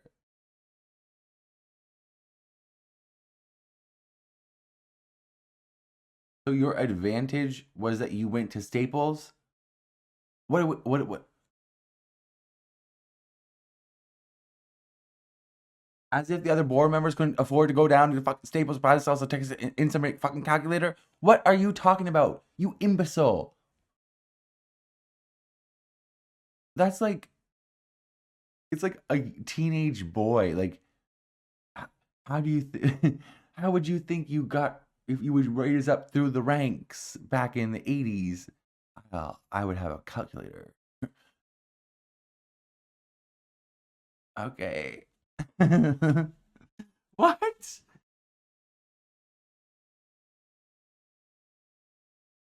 The most infuriating part of this is how much this man has been hyped up to be this like genius, this like financier, this like genius with money, super smart, smartest guy in the room, always was had that fucking Harvard fucking sweater on, like, and he's not even literate. This man was an international sex trafficking pedophile for the elite. He was a spy for multiple different fucking intelligence agencies, a fucking freelancer, and he's dumb as a rock. What? What? Like, what? I guess his only asset was how evil and depraved he is. Like, I seriously don't understand. Mind you, like, before he was on that fucking board and he worked in like finance or whatever, he was working at the Dalton Academy. He was hired by, it's Bill Barr's dad. He hired him at Dalton Academy, and he was 23 at the time. If you know anything about teachers, it takes a lot longer than just 4 years and to finish your schooling. And he had not even graduated college. Like, he didn't even graduate college, and he was hired as a teacher at 23 years old to teach high school, the Dalton private high school. Like, it's crazy. And he ended up getting fired because he had inappropriate relationships with the underage girls there. All right, back to coffezilla. Smartest man on Wall Street. And let's not talk about those horrific crimes he committed because, you know, he's not really such a bad guy after all. But it wasn't just Steve Bannon that was trying to humanize or giving advice on how to humanize Epstein. It was also Richard Branson, the famous billionaire. He was caught emailing Jeffrey Epstein saying, "Dear Jeffrey, it was really nice seeing you yesterday. The boys in water sports can't stop speaking about it. Anytime you are in the area, would love to see you as long as you bring your harem." I don't know. That's not that ambiguous, guys. I think we can imagine what that means. Ew, ew, ew, ew, ew, ew, ew, ew, ew, ew, ew, ew, ew, ew, ew, ew. Go to hell. Go to hell. Oh my God. Oh. Harem. I'm gonna need a shower with boiling hot lava. Okay, no. If you don't know, Richard Branson is the owner of the Virgin Group. It crazy name. Given what we're finding here, crazy. But they own Virgin Mobile, Virgin Records. He owns a ton of shit. But anyways, he says, one, I think if Bill Gates was willing to say that you've been a brilliant advisor to him, that you slipped up many years ago by sleeping with a 17-and-a-half-year-old and were punished for it, that you've more than learned your lesson and have done nothing that's against the law since. And yes, as a single man, you have a penchant for women, but there's nothing wrong with that. Anyway, something along those lines. He's giving him PR advice. How to get your reputation back. Hey, Jeffrey. Look, she was not 17 and a half. What are we doing? Like, no. There was a lot more. What are you talking about, you fucktard? Privately, I loved you. You can come back anytime with your harem. Jeffrey Epstein responds, nice seeing you. Thanks for your hospitality. I appreciate you. What is this? Like, 17 and a half? Does that make it okay, Richard Branson? At your old, decrepit age of 50? Shooting fucking blanks, probably? Like, what? You probably need Viagra just to fucking get it up, you motherfucker. Like, what are you talking about? 17 and a half. You have no business with an 18-year-old. You fucking creep. Like, what? Your public relations thoughts. Now, according to the New York Times, a Branson representative said the two had a business meeting and stressed the women were adults and had not attended the meeting. All above board. That's what everyone says, by the way. Remember what Elon Musk said, right? That's the playbook. Admit nothing, deny everything. Speaking of, remember Howard Lutnick, who we showed on video saying that he had never seen Epstein since 2005. So I was never in the room with him socially, for business, or for even philanthropy. If that guy was there, I wasn't going because he's gross. Although also calling him the greatest blackmailer ever. This guy was the greatest blackmailer ever. Well, also according to the Times, Lutnick said he spent zero time with him, even though there are emails basically to the contrary, where Epstein is saying, nice seeing you after the conviction. I mean, these people, not only are they lying, they won't even admit when they've been caught lying. But now let's talk about Prince Andrew, too, who was caught lying over a woman at some kind of a party. I mean, just not a good, this is not doing you any favors, you know. I know Prince Andrew soon will probably be on the comeback tour. It's going to be a bunch of highly paid PR execs. Maybe Steve Bannon can jump in, shoot another 5-hour podcast trying to rehabilitate him. Like, Prince Andrew, what's the secret behind the royal family? Look, you're the smartest guy in the room. But again, has he admitted anything? Has he denied everything? Now, we should also probably talk about Noam Chomsky as well, the guy behind the book Manufacturing Consent, which in hindsight, maybe we should have suspected something. But either way, he also sends some reputational advice to his buddy Jeffrey Epstein. He says, I watched the horrible way you've been treated by the press and public. It's painful to say. But I think the best way to proceed is to ignore it when the vultures dearly want is a public response, which then provides a public opening. In general, I think it's best not to react unless directly questioned, particularly in the current mood. That's the best advice I can think of. Noam. Now, he sends that to Matthew Hiltzik of Hiltzik Strategies, who is a also famous PR guy, I guess, trying to help Epstein, I assume, who responds, I think that is wise. Now, later talking with Bannon, Epstein loops in Hiltzik again. He says, Matt Hiltzik thought your idea was epic. Hypocrisy of the liberal left. And he says, yep, he would confidentially like to sit and help if you like. This is Matthew Hiltzik. You know, a lot of powerful people basically were bending over backwards, left, right, center, trying to rehabilitate this guy's image. And the question is, why? Why? The pedophile, rapist, sex trafficker of children, minors. Why were all these guys so interested in their precious Jeffrey Epstein if they had no involvement? I mean, that's the part I can't figure out it, because all of them deny it. All of them don't admit anything. And so what exactly is the problem? But now it's time to talk about Elon Musk's brother, Kimball Musk. He was also in the files. Jeffrey was copied on an email talking about Kimball's 40th birthday, where the password to the secret party was P riot. And then in all caps, Boris, the sender of this email, says, I am not joking about the password. This was in 2012 in September. And now that's important.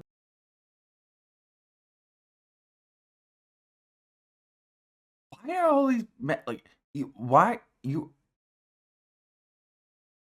are you, 12? Like, what is this?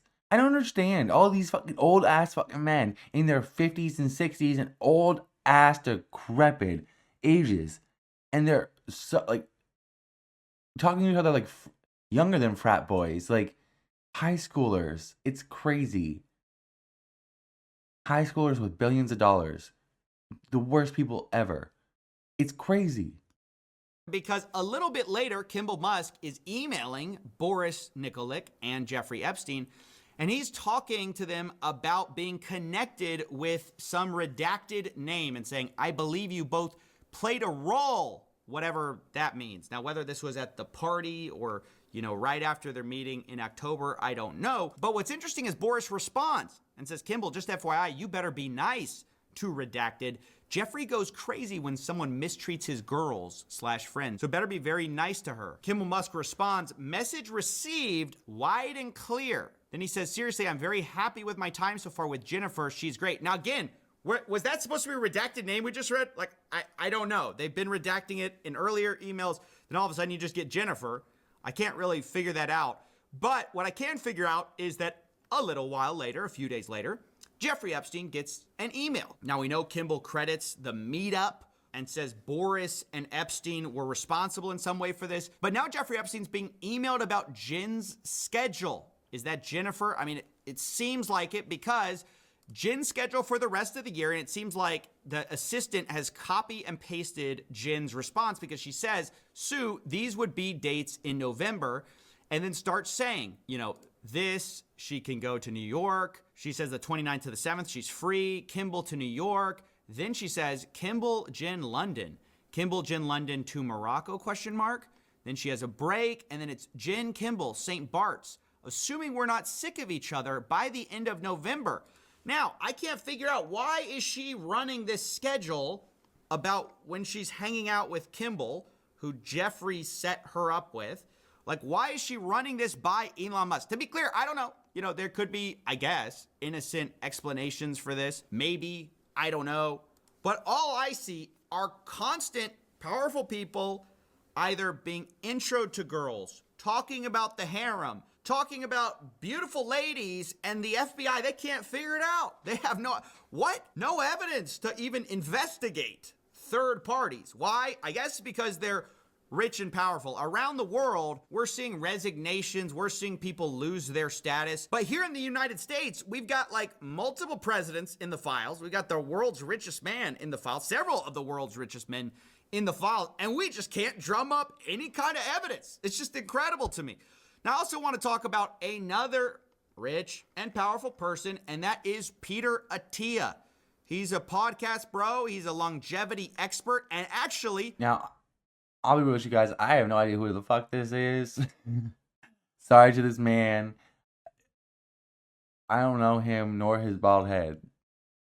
Funny enough, I read his book, and that's going to come into play here in a second because, oh boy, did I get some additional context. But let's start here with something that Peter Attia sent Jeffrey Epstein. He says, subject, got a fresh shipment. And then Epstein responds, me too, and there's a completely redacted image. Is that a girl? Is this bad redactions? You know, we don't know, although we'll find out in a second, because Later, Peter responded to this, but Peter says, please tell me you found that picture online. Jeffrey responds, Ree got a fresh shipment, afraid not. Peter responds, you know the biggest problem with becoming friends with you. The life you lead is so outrageous, yet I can't tell a soul. Why, Peter? Why can't you tell a soul? Why don't you tell us now? Now that it's all out in the open, why don't you tell us why you can't tell a soul the secrets or the life that Epstein leads? And then we get another redacted photo, right? And then some more images, and Peter says, please tell me that's not where you actually are. And Jeffrey says, you can see the gym in the middle, just me and 4. And Peter says, I think you might have a more interesting life than the Dos Equis guy. Is this off the coast of France?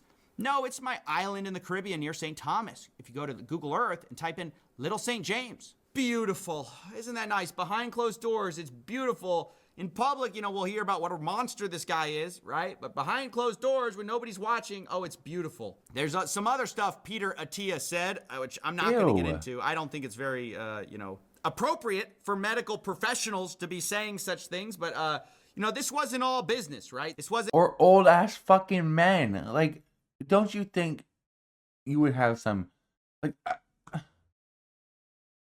all these men were just fucking obsessed. Like, it's crazy. What is, like, I seriously don't get it. Like, it's the whole, like, power thing. You just get addicted to having power over people, and now you just want to, like, continue to dominate and overcome and rape. It's crazy. It wasn't just doctor-patient kind of stuff. There's a lot of guy talk, a lot of banter between the fellas about ladies. And maybe that's why Peter Attia says, like, don't you think there would be you're at the age of like 50, like talk with your guy friends, maybe be a little, yeah, you can have fun sometimes, but like so much and so gross, like so perverted, so much of it and all of it, like just this is have you no shame? Like, what is this? The fuck? that hopefully Jeffrey Epstein is in town when I'm back in 2 weeks. I go into Jeffrey Epstein withdrawal when I don't see him. So guys, these two were close. I mean, apparently so close that, Peter Attia goes into withdrawal when he doesn't see him. Peter Attia says, Right. Are you on island? Jeffrey Epstein says, P Beach, probably Palm Beach. And he says, what do you do when you get there? Jeffrey Epstein, guess. Peter Attia, besides that, I mean, they're not even trying to hide it, guys. This is barely code at this point. What do you do? Guess. Well, besides that, Jeffrey, we know what you do, right? So it's so funny that the FBI's like, we don't know. We can't tell what's out there. We have no evidence, right? No evidence that could predicate an investigation against uncharged third parties and then proceed to dump on us a ton of evidence. At least to investigate, right? I'm not saying these people are guilty. Obviously, all of them deny, don't admit, blame other people, say other people are responsible for everything. So that is taken as a given. I am not accusing anyone here. I'm just saying, seems like we got a few leads here, fellas. Some people to look at. Now, I want to address the fact that Peter Attia has actually responded to this whole debacle. He says the following email is what I sent my team last night. I sent a similar version to my patients as well. You put your trust, your credibility, your hard work, what we built together, and I take that responsibility seriously. You deserve a complete and honest account of what did and did not happen. I apologize. I did not get this out sooner. I wanted to be thorough. He says, I was not involved in any criminal activity. My interactions had nothing to do with his abuse or exploitation of anyone. I was never on his plane, never on his island, never present at any parties. That said, I apologize. Motherfucker, are you really?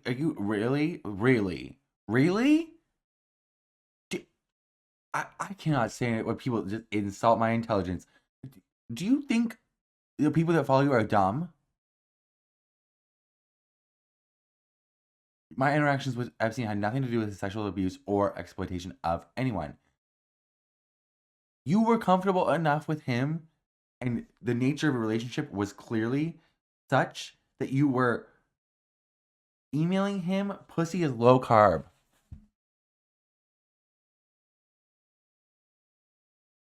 What the fuck are you on about? Did you not read the emails that had you in it?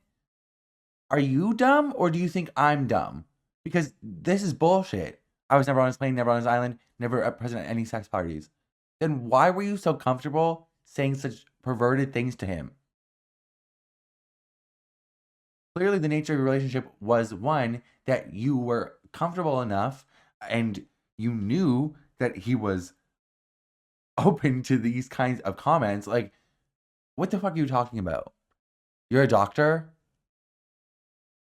Wow. You could come up with a better, like, what? I regret putting myself in a position where emails, some of them embarrassing, tasteless, and indefensible, are now public. So it's this apology. You know, he addresses some of the things, and he says that some of it's just banter, right? Like I said, it's just guy talk, whatever that means. He claims that his got a fresh shipment was in reference to a photograph of bottles of metformin, and then Jeffrey responded with a photograph of an adult woman. I responded with crude, tasteless banter. He says one line in that exchange about his life being outrageous and me not being able to tell anyone is Metformin? The diabetes drug? Give me a minute. Yeah, type 2 diabetes. It's illegal. It's legal. Just got a fresh shipment. Why would that matter? What the fuck? Like, you,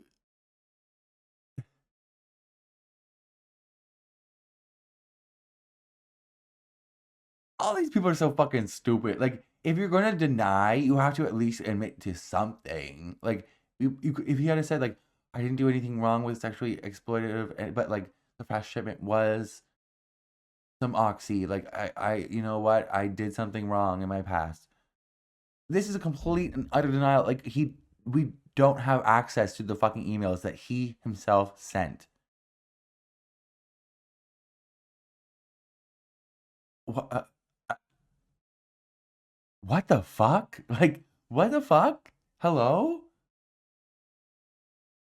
it's being interpreted as awareness of wrongdoing. That's not how I meant it at all. What I was referring to poorly and flippantly was the discretion commanded by those socials and professional circles. The idea you don't talk about who you meet. I don't know, Peter. This seems like revisionist history. A little bit. I mean, personally, to me, as I'm viewing this, you know, third hand, right? Just from the outsider perspective. Now, Peter says he did ask Jeffrey about his 2008 conviction because all this happened afterwards, right? He characterized it as prostitution-related charges. In 2018, I learned that this was grossly minimized. I was incredibly naive to believe him, and then later explains that in 2018, November, he read the Miami Herald investigative article, told him he needed to accept responsibility for what he did, and said he even asked Epstein to provide therapy to Epstein's victims, which is an interesting approach to have here. Now, the funny...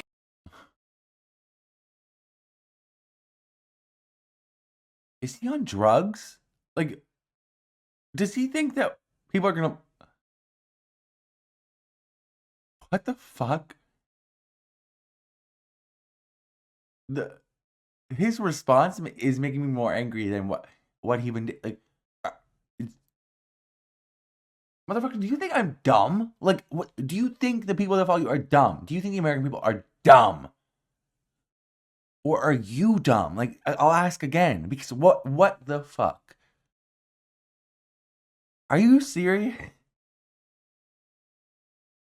Funny thing is, there are some more emails between Peter Attia that we need to read, because remember that he said he read this 2018 article from the Miami Herald. I believe it's this one by Julia K. Brown in November 28th. It's about Jeffrey Epstein assembling a large cult-like network of underage girls. But in December, Peter Attia says, home is very good, work stressful, making some changes. He asks him, what's the fallout from the recent story? Apparently talking about the Miami Herald. This is what I'm talking about. Like, motherfucker, did you not, like, even deign to look at the mentions of you and the emails that you yourself sent before you issued a dipshit ass fucking statement? What the fuck? Like, investigate this fool. Investigate all these motherfuckers. All these perverted motherfucking freaks. They all need to go to fucking jail. The dungeon below the jail. Fuck them all. Now, maybe I just didn't see the emails, you know, that where he was demanding accountability. I don't know what that's about, but Jeffrey Epstein says, same as usual, just tougher. Peter Attia says... I almost forgot that he said he demanded that he pay the victim's therapy. Like, Suck my dick from the back, Peter Attia, whatever the fuck your name is, bitch. The fuck? Legally, any change. Jeffrey Epstein, 0. So, you know, I mean, I don't know. Maybe this whole you gotta provide therapy to, you know, these victims happened. I haven't seen it yet. I And definitely I saw a fucking unicorn today. Like, what? could see it. But it's If just we're just saying shit, like, kind of shocking. I just kind of don't buy it. Like the whole, is there any change legally? That more sounds like you're covering yourself. I mean, just to be honest. But maybe I could look past all of that if not for the thing we're about to see, which just in my mind is maybe the worst thing I've seen in the files. Not for its, you know, explicitness, the amount of simping that people did for Jeffrey Epstein. Now they all say, oh, it was a personal mistake, blah, blah, blah. I regret it. I didn't look into it enough. But the level is just, you've never seen anything like it. So remember I said I read a book by Peter Attia. It was called Outlive, and he's supposed to be this doctor who knows a lot about longevity. So he writes it, and I picked it up because at the rate we're getting rid of these crimes, I need to live forever in order to try to stop some of these scams. But as I pick up this book, and one of the things in the book is Peter Attia kind of reflecting internally about how he's kind of been a bit, and I'm paraphrasing here, but a bit of a psycho in his life, and he needed to focus on family stuff. And so he kind of, it's almost a confessional of some embarrassing things in his life. And honestly, it comes off as very vulnerable, very self-reflective. You know, he's this doctor telling other people what to do, but he's not a very good patient. That's kind of how it comes off. And one of the stories is awful. I won't go too much into it, but basically his I feel like there's a lot of room between not a good patient and a psycho. Just me? No? Okay. son has this horrible medical emergency. It's described in this book like this. A few months ago, Tuesday, July 11th, 2017, that date is important. At 5:45 to be exact, I received a call from Jill, my wife. She was in an ambulance with our infant son. Now, again, I'm not gonna get into the details here because, it's tragic and I'm not trying to bring that into it. What is relevant is that Peter Attia talks about how he stayed in New York and didn't show up because he was, quote, busy with his important work. Even today, just thinking about what happened, I feel nauseous about my behavior. I can't believe I did that to my family. Now, at the time I read that and I was like, Wait a minute. Okay, wait. I'm going to need... He stayed in New York, busy with important work?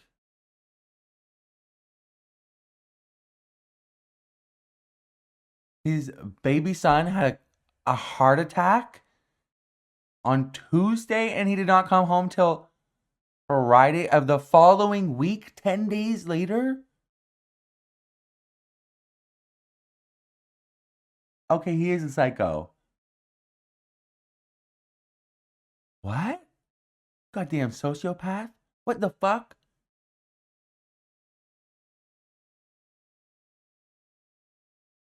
Cool. What the fuck? busy with his important work. Even today, just thinking about what happened, I feel nauseous about my behavior. I can't believe I did that to my family. Now, at the time I read that and I was like, well, it's at least as good that you self-reflected on that. It's horrible, but, yeah, you were a bit of a psycho. But what's crazy? I think we give people a little bit too much credit for self-reflecting. Like, okay, what are you going to do with that? Are you going to make yourself better? Or, like let's see some improvement before we praise this self-reflection. Because if you're just going to reflect and do nothing with that, what's the point? Now, we find out some of the important work. I mean, it's a little unclear, but some of the important work may have been Jeffrey Epstein, which is just, it's so dark to imagine. Remember, he says July 11th, 2017 is when this all happened. And then he says he did not come home to San Diego until Friday the following week, 10 days later.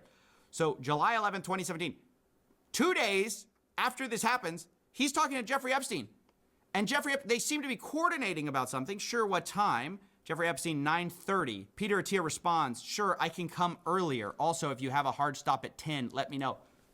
You're hanging out with Jeffrey? I don't even know know what to say. This is out of pocket. I mean, there's no explanation for this. I mean, I didn't see this in the response from Peter. I mean, maybe he thinks he addresses it because he already admitted that was like scummy, but that is just, there's a reason that didn't make it in the book, is what I'm trying to say. I didn't see that in the book. Instead of going to see your infant son, your baby, your little bundle of joy, you decided to go hang out with an international sex trafficking pedophile, rapist. You need serious help. Like, there's something seriously wrong with you. Your son had a heart attack. You know how unbelievably rare it is for a child that age to have a heart attack? Do you not understand? This is sociopathy. You don't have empathy. It's not only you were not worried enough about your child, the life that you brought into this world, but can you not imagine the unbelievable amount of stress that your partner was in, dealing with that alone? You took 10 days to come home. If I was her, I would have.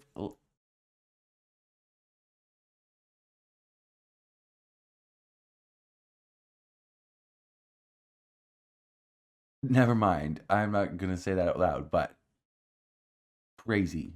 That's an insane thing. And if I was finding this out now, especially that it wasn't important work, even important work, like your lie was crazy, like borderline sociopathic, like, and then this is such an extra level of depravity, like.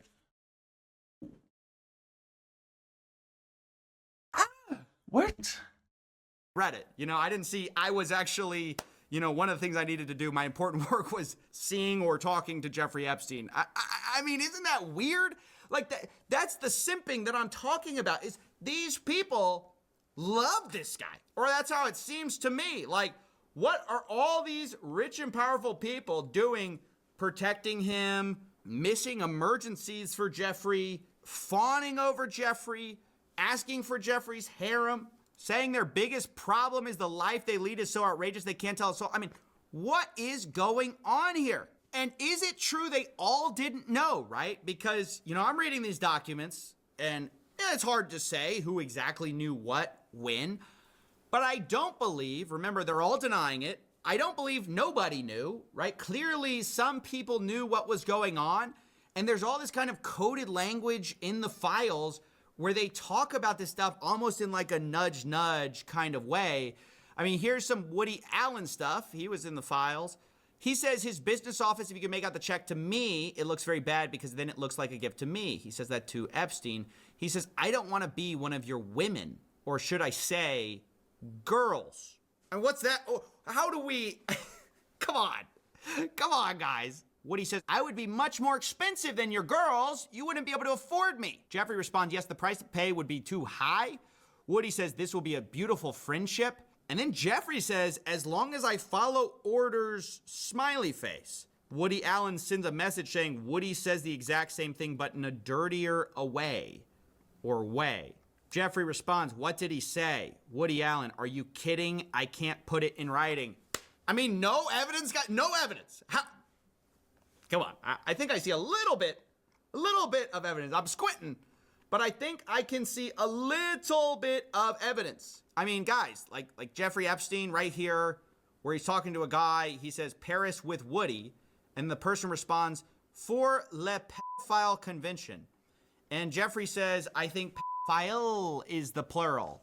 I mean, no evidence. I mean, is that no evidence? That's nothing. We don't even want to question these people. There's no investigations going on. So, yeah, it's honestly really sad to see how, look, I'm not saying people around the world are having crazy consequences, but a few people are resigning, thank goodness. A few people are at least facing a little bit of scrutiny, but here Elon Musk lays out the playbook, apparently for our guys. We admit nothing, we deny everything, and we blame others. We just push the spotlight onto other people. And unfortunately, that's what you've seen the whole time from all the people in the files. You know, all of them say, oh, I was so happy these files came out. It's about shining accountability and justice for the victims, but I had nothing to do with it. Okay, so then where's the justice for the victims? So nobody, you know, all of you say somebody else had something to do with it, but everybody says nobody had anything to do with it. The FBI says they don't have any other, you know, investigations, any other kind of leads. Round them all up and lock them all up.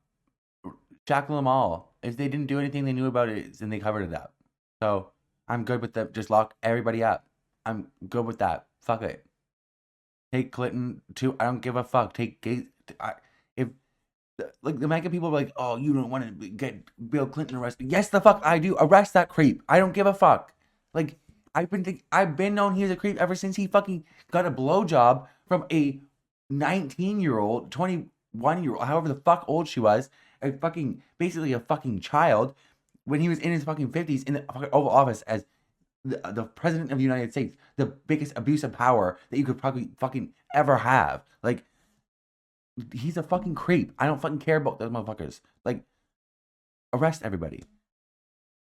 Despite the fact we have one of the procurers of the women just walking free, apparently, like no charges against him. Have we investigated him?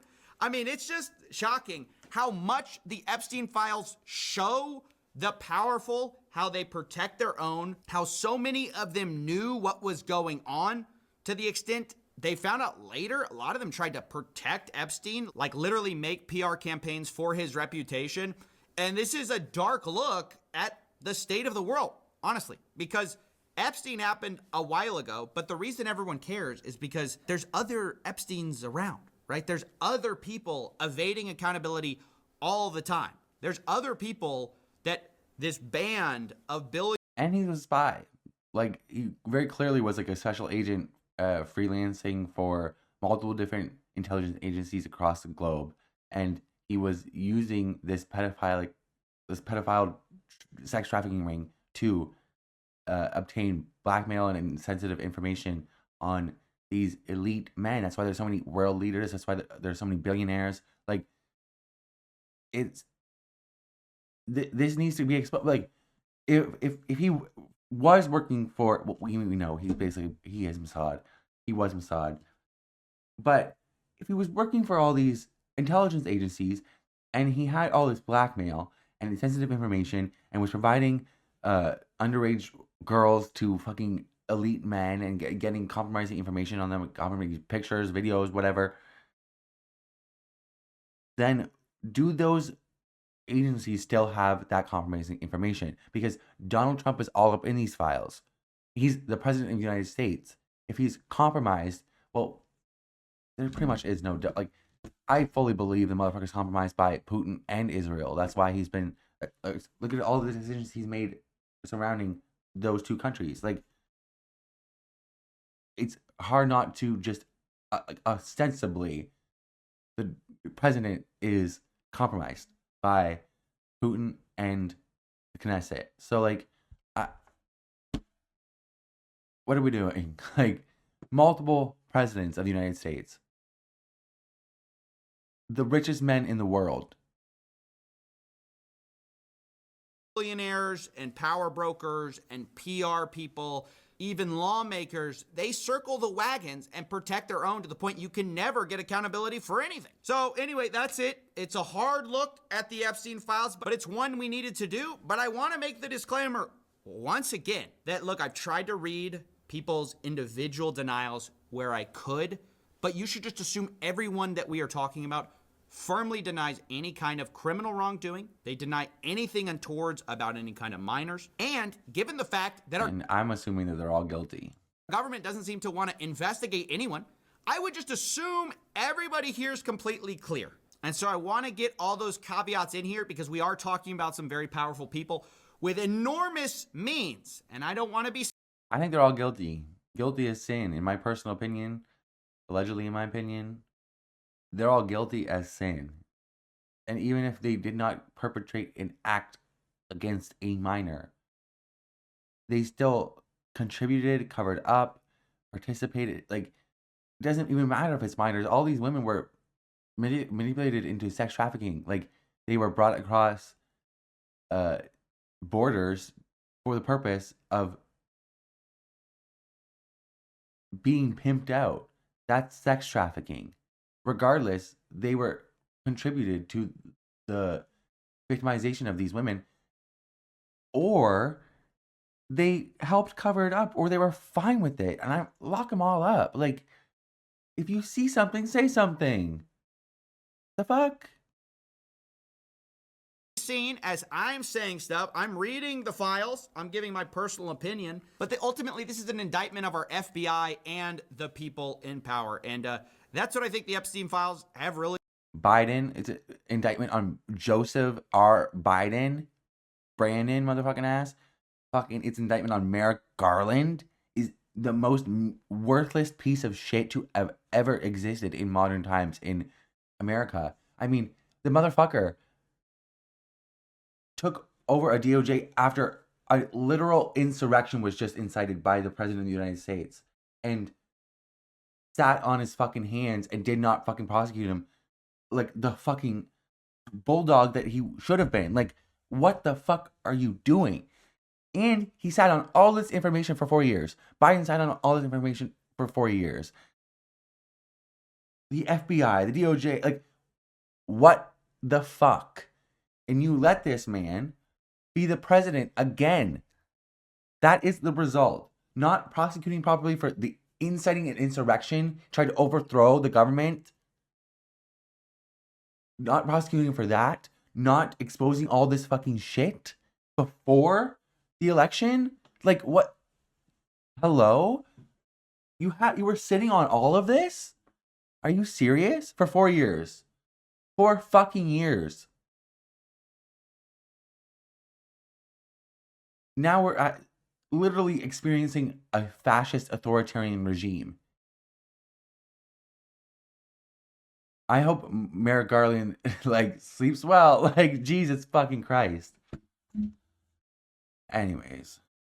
Really shown us. This has been a long road. Can you believe it all started over here and we have come all this way with all these files coming out, and it seems like the question is on the table.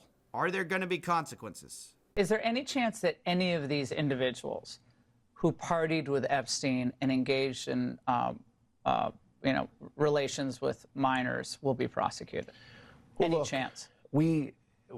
I'll never say no, and we will always investigate any evidence of misconduct. But as you know, it is not a crime to party with Mr. Epstein, and so as horrible as it's not a crime to email with Mr. Epstein. And some of these men may have done horrible things, and if we have evidence that allows us to prosecute them, you better believe we will.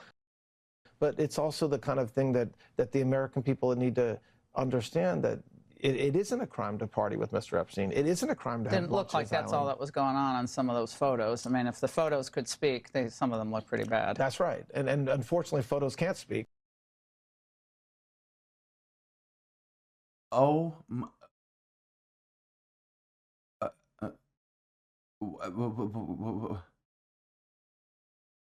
what? What? The cover up is so incompetent. Like, what? Literal troglodyte level intelligence. What are you talking about? What are you talking about? Like, well, the evidence doesn't show. I mean, it shows enough to the point where you should be investigating all these fucking people, turning out over like every single fucking stone. Obviously, he's not fucking going to. Todd Blanche is Trump's former fixer. He's the one that was sent to interview Ghislaine Maxwell, and then afterwards, after that interview that he had with her, she was transferred to that fucking fluffy fucking Club Fed that she's at now with a fucking puppy. Like, anyways, this is fucking crazy. Okay, so there's a new article out from the Daily Beast about Nancy Mace. If you're not aware of who Nancy Mace is, she is the lady in Congress that is like obsessed with genitals. She is like the one who is like, she's a massive transphobe. She wants to like inspect people's genitals before they enter the bathroom. Like, her whole crusade has been about like keeping trans women out of bathrooms, not even thinking about how that would force trans men into those said bathrooms. Like, she's absolutely bonkers. She's obsessed with genitals. That's all I have to say with her. She is obsessed with genitals. It's weird. Who gives a fuck what genitals people have? Like, you're weird. You're weird. You're weird. Anyways, this article came out about her today, and it looks fucking hilarious. So I wanted to go through it with you guys. Nancy Mace aides reveal her bonkers booze and poll rigging demands. What? Turns out those Reddit hotness polls might have been rigged. Huh? Hotness polls?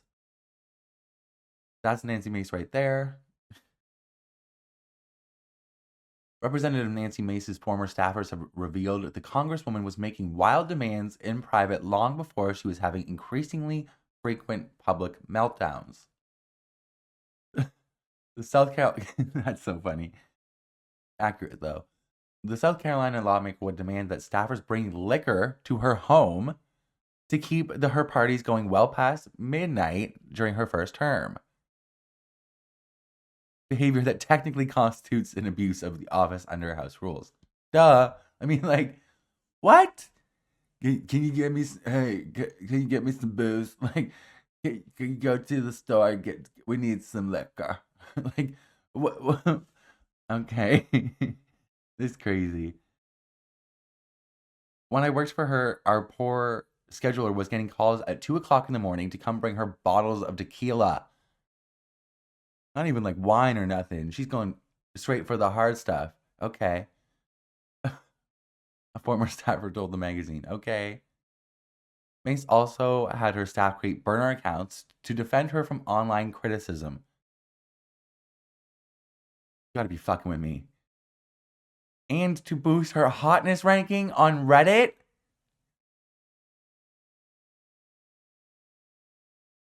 What the fuck? How does this person hold office? This is not a serious person. She's just a fucking loon. Like, what? The 48-year-old allegedly instructed a staffer to visit forums ranking the hottest women in Congress to boost her rating and comment, multiple sources told the magazine.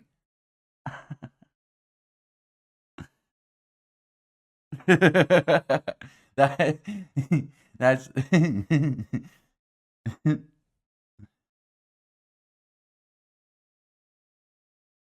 Could you imagine you're going to politics, you're trying to be a serious person, you're trying to move yourself up through like the ranks, you're a staffer for a congresswoman, and your duties for the day are to go to like make a bunch of burner accounts and upvote your boss, your member of Congress boss is asking you to go upvote their hotness scale, like the post about her attractiveness. Also, no wonder she needed the burner account. Anyways, never mind. Oh, she was very adamant that the staffer upvote posts about her attractiveness according to. Oh my god, very adamant. That's crazy. That's so embarrassing. Oh my god, these allegations are so ridiculous. They don't even merit a response. Cameron Morabito, Mace's director of operations, told New York Magazine. They are ridiculous, but you don't deny them. I hope she sues you for every dime you get paid to write this defamatory bullshit. That's not how defamation works, babe. In a video posted on X.com ahead of the article's release, Mace called the story a hit piece. Oh, whatever. As New York Magazine publishes the next national hit piece against me tomorrow, the establishment doesn't go after people who fall in line. They go after people who don't. I'll take that as a compliment. On what? Like, the Epstein files? The one thing? Like, props to you for going against the establishment, but what do you mean the establishment? Like, you are for the establishment, except on one specific issue. This is insane. She's so stupid. When you stand for something, you make enemies. I've never let that stop me from doing my job, and I'm not starting now. Whatever. Also, like, if they were making shit up against you, I swear, like, honey, they would be going a lot harder than you telling your aides to go upvote your hotness ranking on Reddit. Like, you're a loon. You're a lunatic, bitch. The establishment is coming after me again. if I have enemies, good, get in line. It means I've done something. It means I've stood for something. Okay. Like what? What have you stood for? Like inspecting people's genitals? I've never been a good old boy, and I never will be. Okay, whatever. Like, the Daily Beast also reached out for the comment. The allegations come as Mace, a Donald Trump loyalist who is running for governor of South Carolina, has become more erratic in public. Last year, she accused her ex-fiancé Patrick Bryant of assaulting her and engaging in a conspiracy to drug, rape, and film other women during a speech on the House floor. Yeah. Bryant has denied the allegations and sued Mace for defamation. During the government shutdown, she went on an expletive-laden tirade against police officers at Charleston Airport, and earlier this month, she got in a yelling match with Democratic Representative Ayanna Pressley of Massachusetts during a House Oversight Committee meeting. Her former staffers say they're inclined to believe her accusations against Bryant, though they never saw anything untoward. But they question her judgment and overall well-being. They said she drinks and uses marijuana excessively. You a pothead, Nancy? You use marijuana and you're still that uptight? Jesus Christ. Use marijuana. Okay. And that they were scared of her. Oh my God. They said that she drinks and does drugs excessively and we're scared of her. Same. I'm scared. She's kind of scary. She would make staffers cry. Oh my God. One unnamed former aide said she would threaten to fire them, take their money away, not give them raises, not give them days off, religious days. This is the, like, we're so Christian, that the part, like, fuck off. Jesus. They said they would also make her aides clean her properties that she rented out on Airbnb, including a $3.9 million home in Isle of Palms, South Carolina, and her Washington townhouse, instead of hiring a maid. What the, like, this is just like such an abuse of power. But you're such an asshole. Like also it's like abusive. Like what? It's a classic story of never meet your heroes. A hero? Hero? Oh, babe. Go to therapy. Please. Go tell them that. Oh my God. Babe. No, you needed to meet her. You need what? That's what it took? Girl. That's insane. I can't believe she's. Could you really? I can't get over it. Like, could you imagine getting pulled into your boss's office and she sits you down and you're like, what's going on? And it's that she wants you to create burner accounts and go upvote her on the hottest women in Congress competition on Reddit. I came here to work. Like, what? Legislate. You're a politician, ma'am. You're supposed to be a serious person. What is this? Hello? Like, also bringing liquor to your home? Girl. What are we doing? This person needs, like, so many Republicans just have no business in Congress. No business. Also, like, you have all this shit going on in your life. You're drinking all that much. Your staffers are saying all this shit. You're that worried about your attractiveness level on Reddit? Ew. Second of all,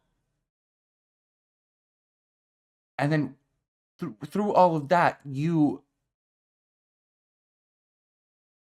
think it's your business to go and insert yourself into people's medical lives and their privacy in the like what?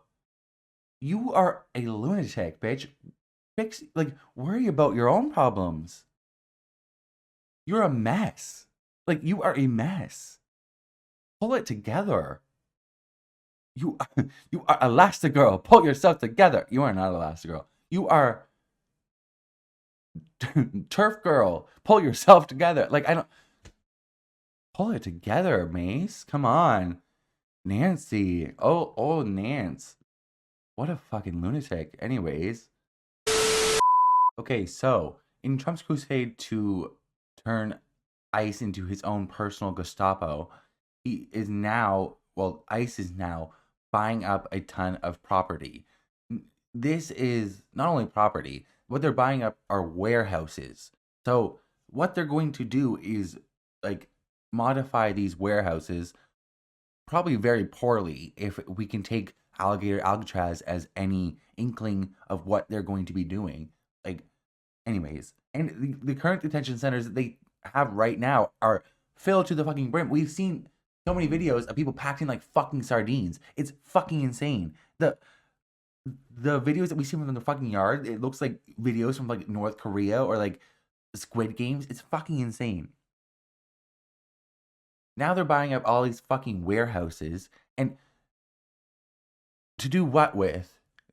You are already, most of the people that you've rounded up have had like no violent criminal past, which is what you said you were going after, which is what you still say you're going after. Most of the people are not violent criminals. You're just rounding up brown people and sending them to detention centers. I'm pretty sure we can all just properly assess at this moment. Those are called concentration camps.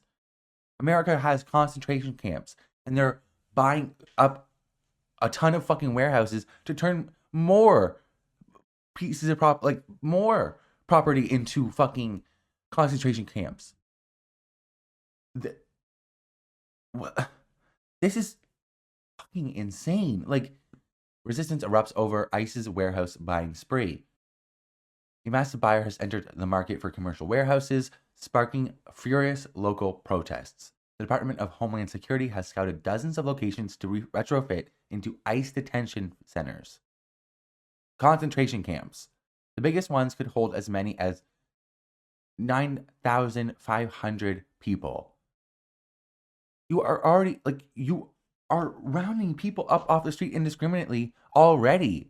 Like, what the fuck? You do not need more space. What you need to do is just actually go after the violent criminals. Or like, you were just rounding up brown people, and you have taken away their health care.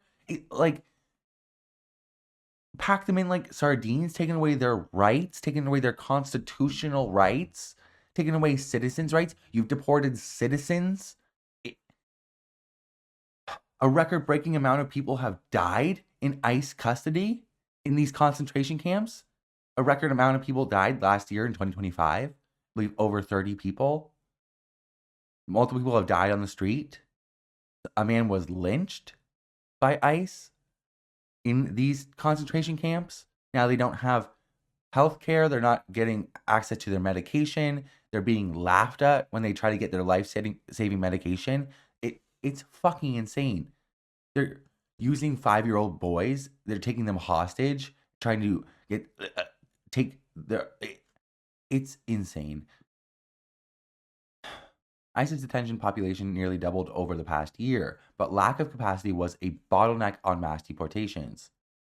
Now that it has $45 billion to spend from the big beautiful bill, more than ICE funding is over $100 billion now. It's better funded than almost every single military in the world. It's quickly making purchases for hundreds of millions of dollars. Some of the sites are warehouses previously designed for e-commerce or retailers. So literally like shipping warehouses.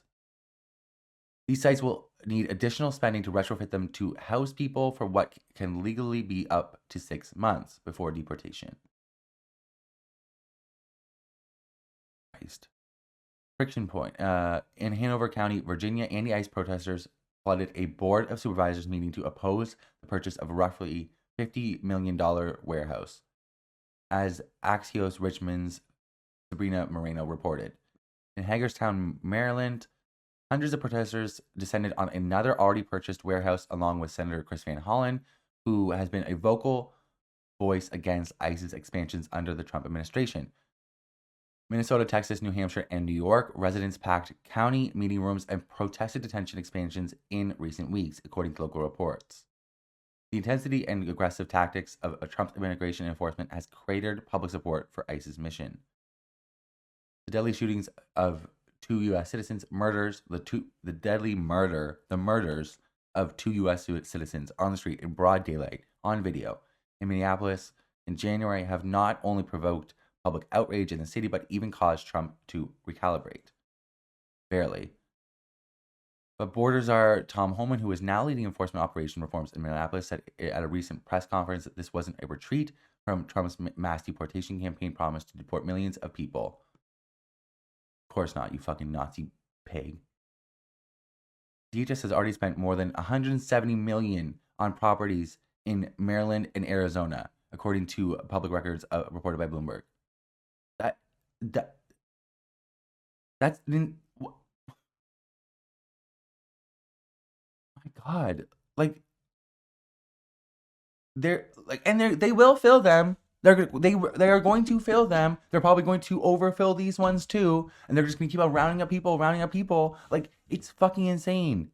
And the Democrats reach a fucking deal to fund ICE more. Are you fucking kidding me?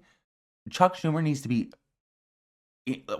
impeached or whatever the fuck. He needs to resign. He needs to be taken out of his fucking job because he is not doing it. When you cannot do your job properly, you are fired.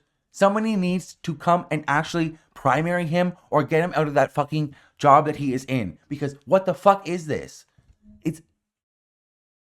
We're going to ask them to not deport citizens. We negotiated a deal to where they're not going to deport citizens. They're already not supposed to deport citizens. That's in the Constitution. Like, they're citizens, dumbass. We're going to get them to wear body cameras. They're filming everything themselves. Renee Good's murder was filmed by her murderer. And they still are denying the facts. Like, what are we doing here? The goal is to have facilities hold approximately 500 people at smaller warehouses and between 7,500 and 9,500 at the largest ones. Jesus fucking Christ. The federal government directly purchasing these facilities makes it harder for the city and state governments to push back on DH's plans. The Trump administration has tried numerous schemes to quickly scale up detention capacity. Jesus Christ. State-run sites like Alligator Alcatraz brought hundreds of additional beds online, as well as litigation over detention standards.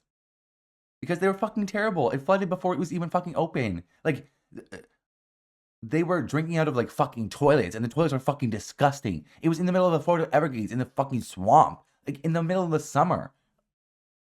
Like, there was huge fucking bugs. There was like tons of like fucking pests and animals. Like, it was a tent in the middle of a swamp. What are we doing? Like, these are called concentration camps. That's what they are.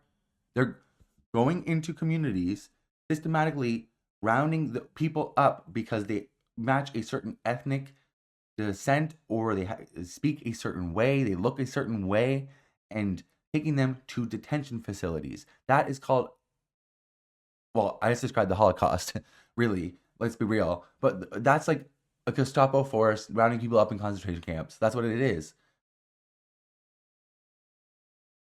Agreements with local jails, usually run by sheriffs, were heavily promoted by Homan and the administration in Trump's first year in office, but local jails are often not suitable or adequately resourced for long-term stays. Private prison contractors, namely Geo Group and Core Civic, which is such... Private prisons is such an insane thing. Like, no wonder you have such a high incarceration rate in America. The fuck? Like, that's one thing that needs to go, and it's not at the top at like nearly enough people's list. It's crazy. Private prison contractors have also been tapped to open more bed space, but on earnings calls last quarter, both companies said they had untapped capacity still available. Christ. The bottom line: almost 70,000 people are currently being. Oh my God, are currently being held by ICE, according to the latest figures in early January. ICE is obligated to update this data bi-monthly for Congress. I doubt they're being fucking like everything that we've seen so far. There is no organization. There's no oversight. People are sent to different states. Like nobody knows where certain people are. A ton of people, like over 1,000 people from Alcatraz went missing. They're gone. Like nobody knows where they are. A ton of people were sent to Sakot. Like there is no organization here. There's no system in place that is working at this moment because it's not being used. Like it's insane. It's a lawless like jungle in these fucking facilities and with ICE and how they're acting. Like this is a militia group on the streets, masked thugs in jackboots, going and rounding people up, abducting them off the street. Secret police. This is insane. And then we also have reports that measles has hit ICE family detention centers in Texas. The Department of Homeland Security has imposed a quarantine on a family detention center in Dilley, Texas, after 2 detainees contracted the disease. This is fucking, like, this. First of all, it's a family detention center. So there's children, there are babies. They do not discriminate whether or not you are a minor or even below the age of 5 or a baby. They'll round you up and abduct you and send you to a fucking concentration camp no matter what. Like, there is no morality. These people have no scruples. They will round anybody up. And now there's measles hits the fucking ICE. Like, if you don't understand how I think as a population, vaccines almost work in a way that make us forget how deadly some of these things are. But like a virus like measles can be and is very, very deadly to those who do not have a well-developed immune system, aka young kids. Young kids can die very, very quickly from measles. It is a big fucking deal. This is the reason that we have vaccines. Otherwise, viruses enter communities and start killing people. People start dropping dead. Like, and you can sit there and think that you're more, like, you are far more intelligent than the people who have spent decades of their lives studying this shit, but it's all fun and games until your child drops dead. Like, let's be real. Like, you can think, you can like have your like, little god complex and think that you're so smart and better than these doctors and these experts in these fields, but you're not. That's plain and simple, you're not. And you can play that fantasy in your head, but the truth of the matter is that kids will start dropping dead. And it's a very big fucking deal. And this is like, not only that, we already know they're not offering them healthcare since like October, November. They stopped offering healthcare in these concentration camps.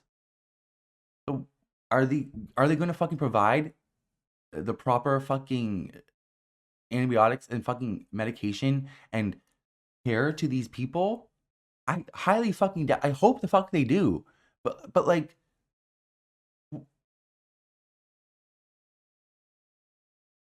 this is beyond inhuman. It's barbaric. Like, this is barbaric. And anybody defending this shit is a bootlicker to the nth to fucking degree. Like, not only that, you're a fucking sociopath. What is wrong with you? If you're incapable of empathy and sympathy and caring for other people, that's called sociopathy.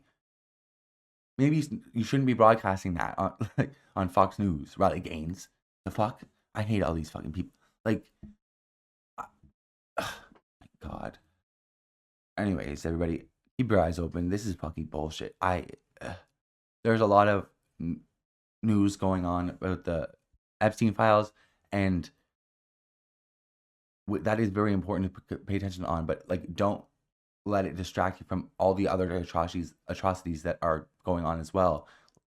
I said it today already, but we need to walk and chew gum at the same time. We need to be able to focus on multiple things at once.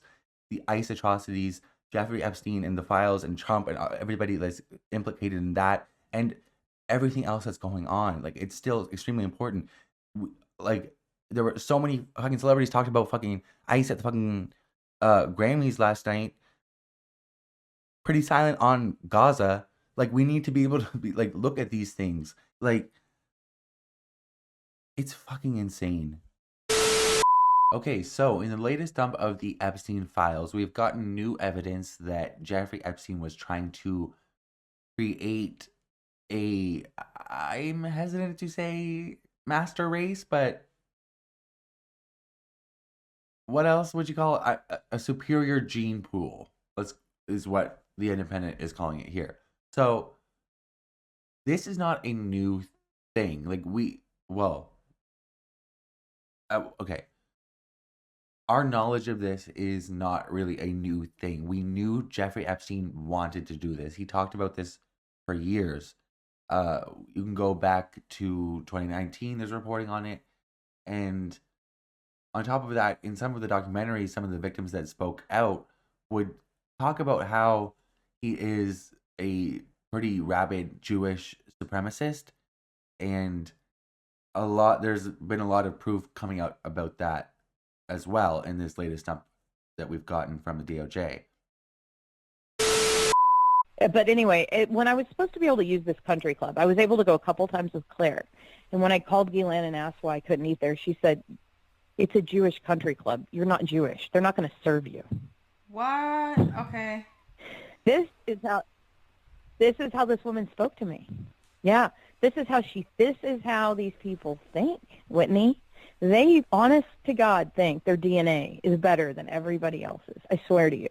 It was a theme all the time with them, with Eileen Guggenheim, with Jeffrey Epstein, with Ghislaine. Jeffrey's going to buy it, but you're going to have to sell it for half price because he wants a discount. And I'm like, I'm not doing that. And she said, you're doing that for the Academy. Do you understand me? He's important for the Academy. Do you hear me? You do it right now. This is how they spoke to me, and I did it.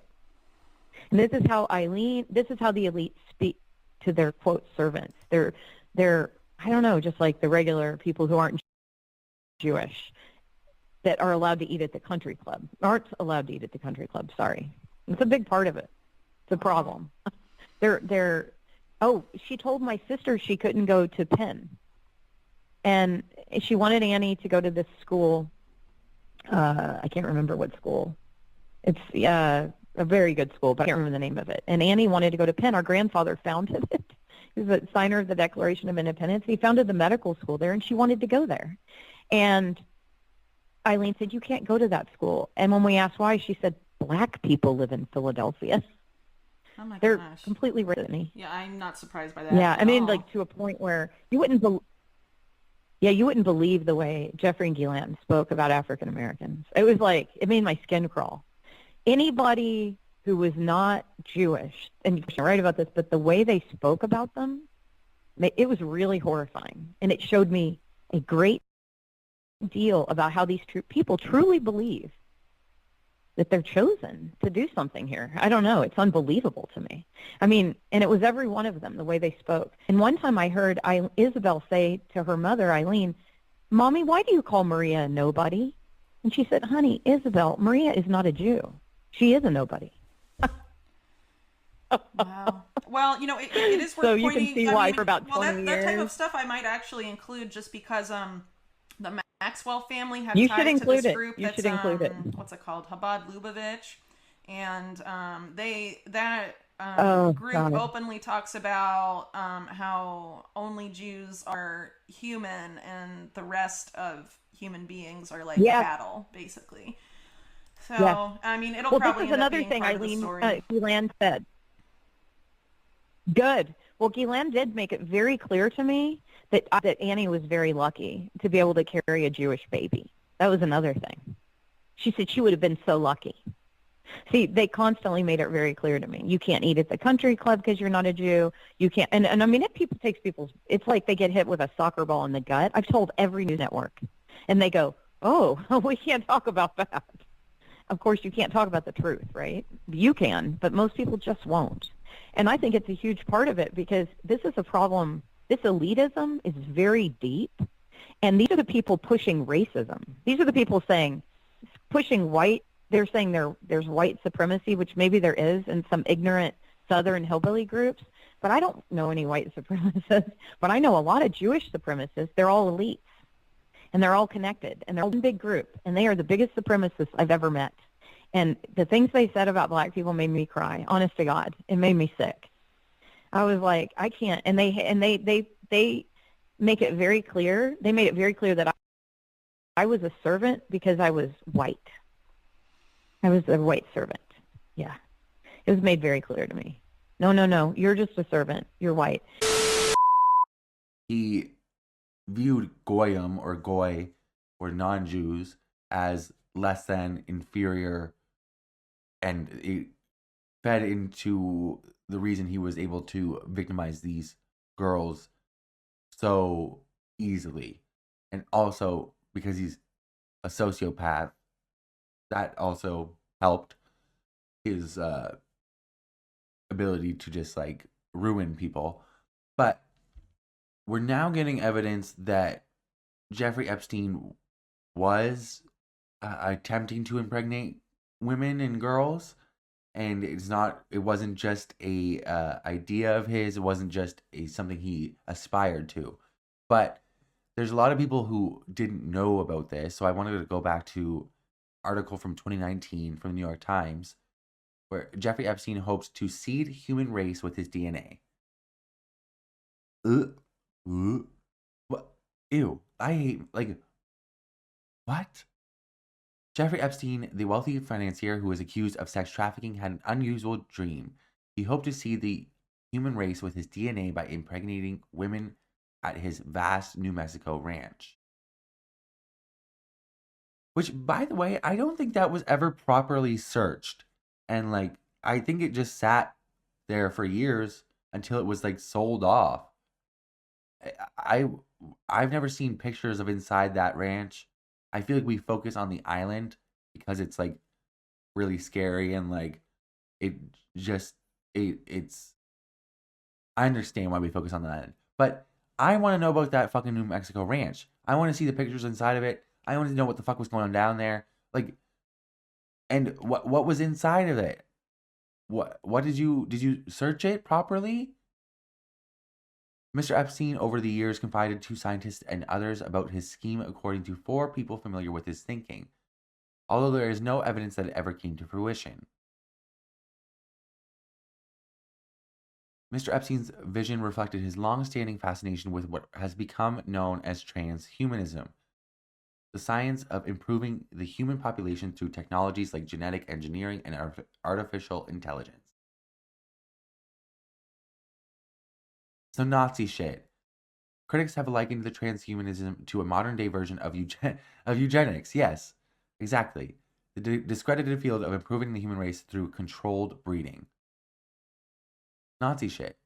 So many of the Zionist, like, goals and, like it feels like Zionists looked at Nazis and studied them.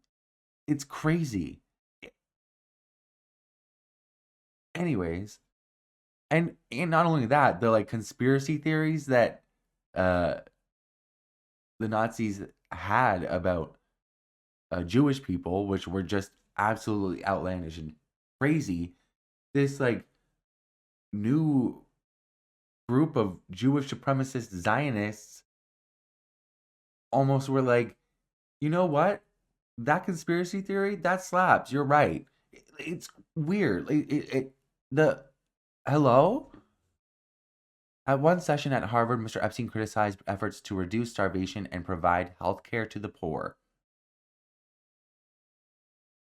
because doing so increased the risk of overpopulation, said Mr. Pinker, who was there. Mr. Pinker is, he's a scientist, and he tried to say that he, just had, like, a work relationship with Epstein, didn't really, like, know him, didn't know he did all this shit. He was a lying-ass fool. He's been completely exposed in the past couple dumps.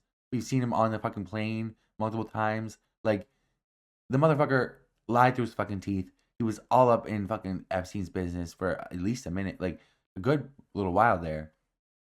Mr. Pinker said he had rebutted the argument, citing research showing that high rates of infant mortality simply cause people to have more children. Mr. Epstein seemed annoyed, and a Harvard colleague later told Mr. Pinker that he had been voted off the island and was no longer welcome at Mr. Epstein's gatherings. That's an interesting choice of words.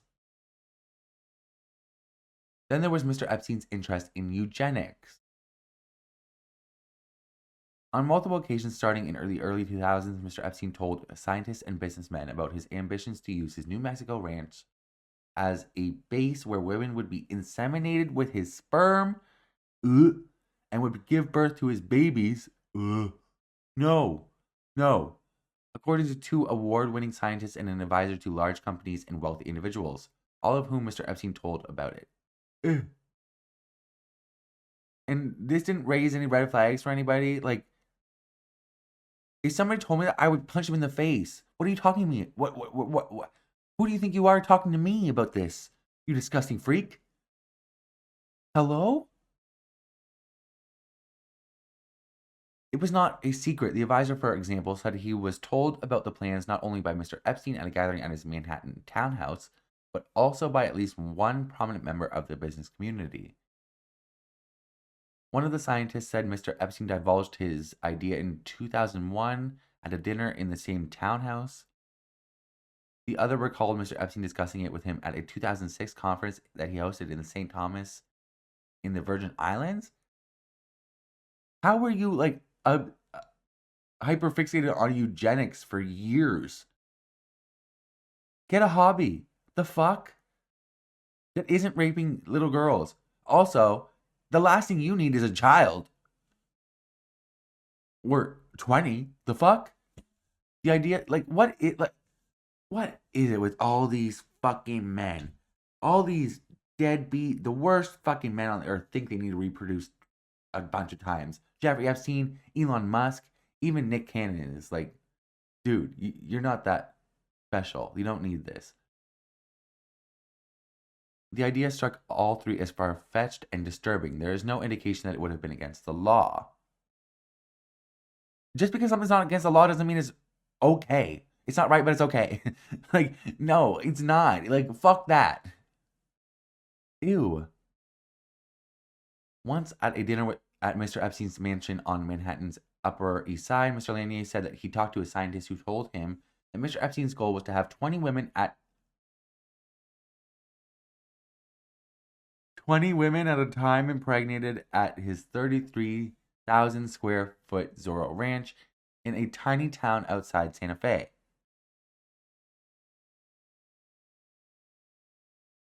Mr. Lanier said the scientist identified herself as working at NASA, but he did not remember her name. You're a government employee working at NASA? You're probably like so smart. What are you doing here? Also, like, this didn't raise a red flag to you? He wanted to have a breeding compound? Like, 20 women at a time impregnated? 20 women at a time. 20 women at a time?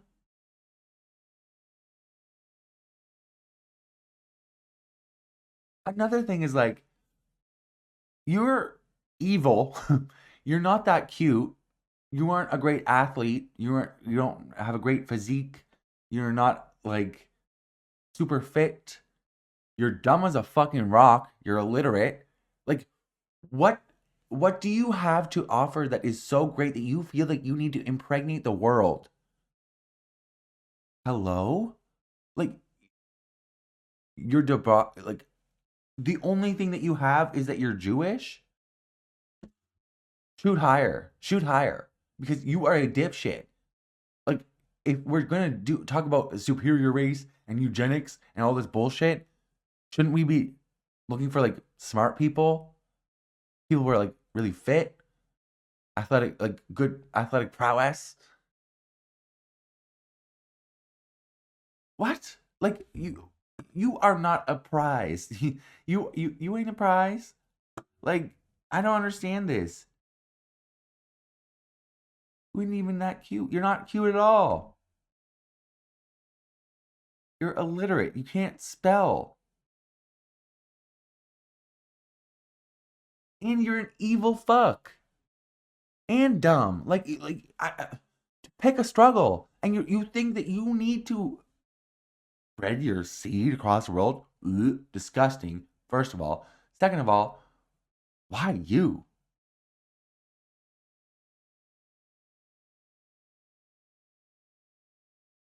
According to Mr. Lanier, the NASA scientist said that Mr. Epstein had based his idea for a baby ranch on accounts of the repository for germinal choice. No. Which was to be stocked with the sperm of Nobel laureates who wanted to strengthen the human gene pool. First of all, disgusting. Ew. I hate men. Anyways, this is what I'm talking about, though. Like, these are Nobel laureates, Nobel Prize winners. Do you honestly think that you're on the same level as a Nobel laureate?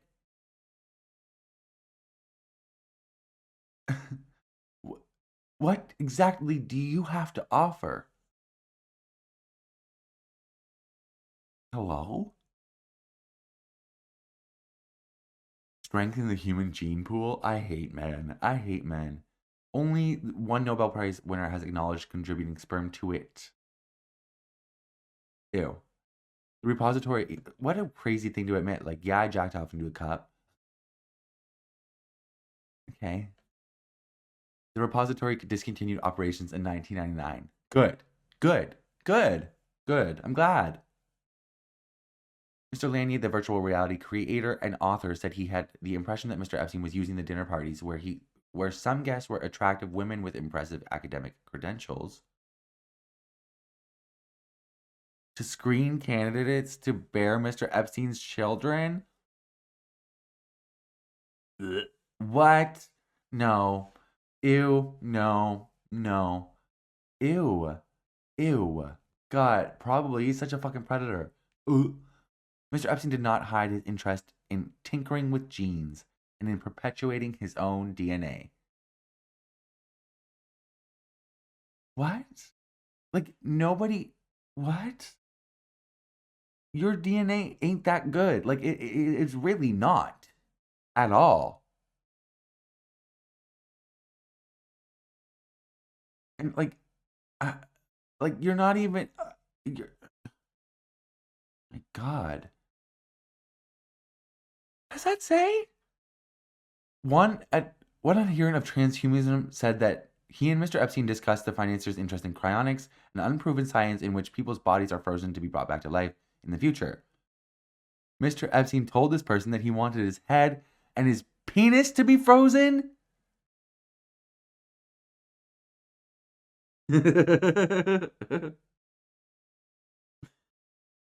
Only a man. What? Okay. What is the idea that they're just the head and the penis? Is the idea that they're gonna like make you a new body? What if they can't make you a new body, but they can wake you up with just the head and the penis? Like, what if it's like Futurama, where the head in the jars? Like, would they just like sew the penis on the back? Are you gonna be a cyborg with just a human head and a...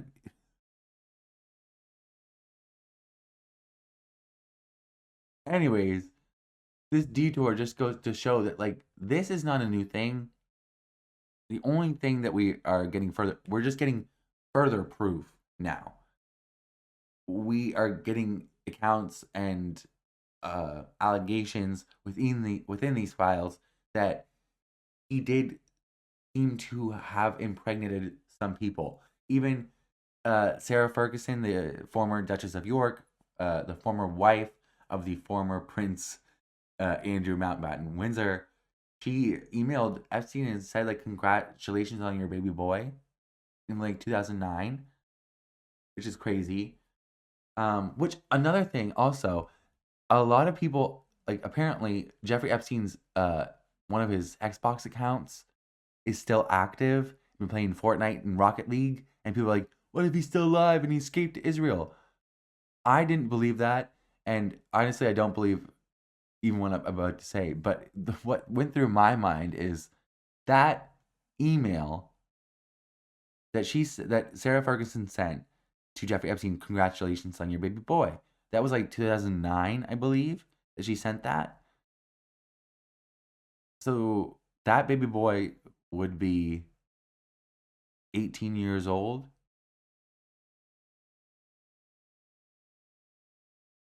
Doesn't it seem like an 18-year-old would play Fortnite and Rocket League? I don't know.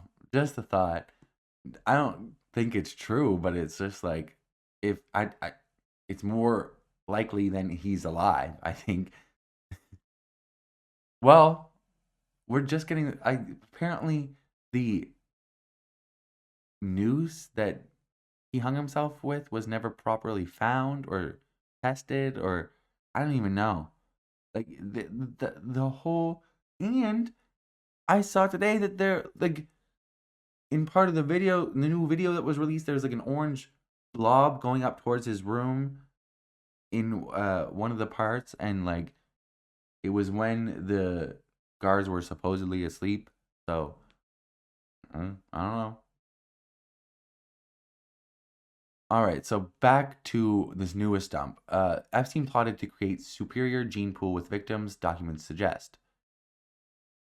In an unverified diary published by the DOJ, a woman wrote that she was forced to carry Epstein's baby. Jeffrey Epstein may have forced an underage victim to carry his child in a Nazi-like effort to create a superior gene pool. Ew. According to documents released by the Department of Justice, among the more than 3 million Epstein files released last week is a harrowing diary penned by an alleged victim, who wrote that she was a human incubator. Ugh, gross. For Epstein and Ghislaine Maxwell. Minutes after giving birth, she wrote that the child was snatched away from her. Literally like a Criminal Minds episode. Contents of the diary have not been verified, and the woman's accusations against an Epstein associate have been disputed in court. The DOJ has cautioned that the newly published files may contain fake or falsely submitted materials. Well, like, it's hard for me to believe that this man wasn't like talking about eugenics for like a decade and didn't act upon it while he was treating these young girls as fucking, like, these children as his own personal, like, pocket pussies. Like, I don't even fucking know. He literally treated them like dirt. He treated them like something on the bottom of his shoe, something to be used. Why would I not believe that he would take that one step further and impregnate those just young girls, like young girls?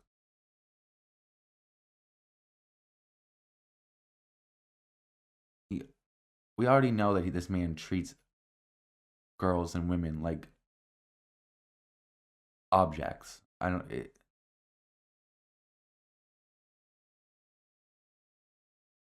first person narrative makes several references to New Mexico, where the deceased sex offender owned a sprawling ranch outside Santa Fe.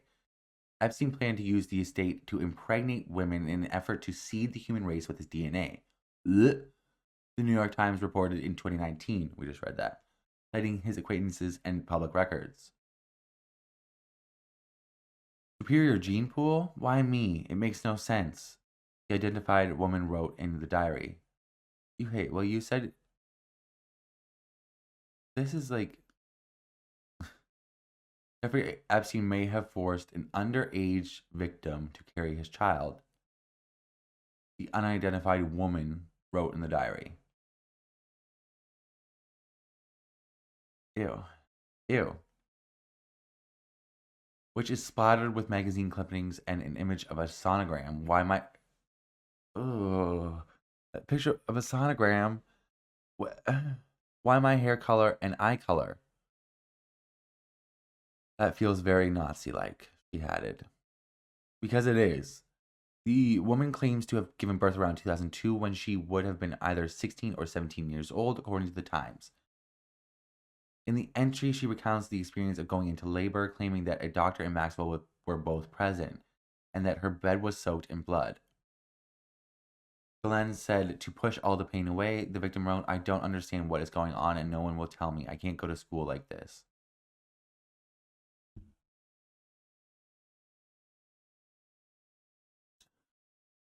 He was born. I heard the tiny cries, the woman wrote. I only got 10 to 15 minutes to hold and feed her before they took her.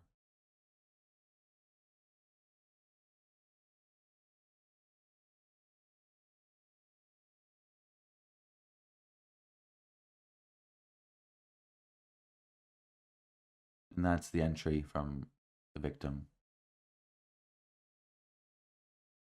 She said that she was the surrogate mother for the 4-pound baby, 4 pounds, which she wrote was the child of Epstein and Maxwell, who is currently serving a 20-year prison sentence on sex trafficking charges.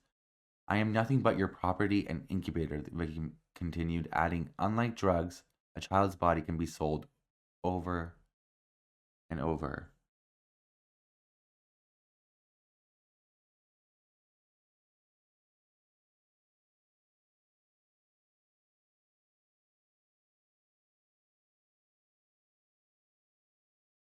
That's another thing is he could have been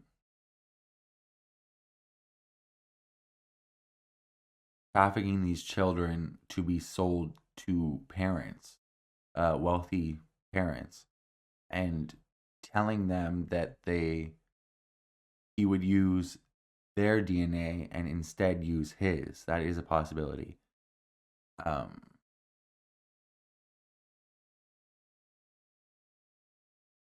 Gross. Never been publicly confirmed that Epstein had any children. The 32-page diary was provided to federal prosecutors by the woman's attorneys at Wigdor LLP, according to the Times. After penning the entries, women filed a lawsuit against Leon Black, a private equity investor and Epstein associate, using a pseudonym in 2023. She alleged that Black raped her at one of Epstein's properties. Black has denied any wrongdoing and has not been charged with any criminal offense. The case remains ongoing. Susan Estrich of Estrich Golden, an attorney for Black, strongly disputed the claims made by the unidentified woman. Jane Doe is a fraud. Jesus Christ.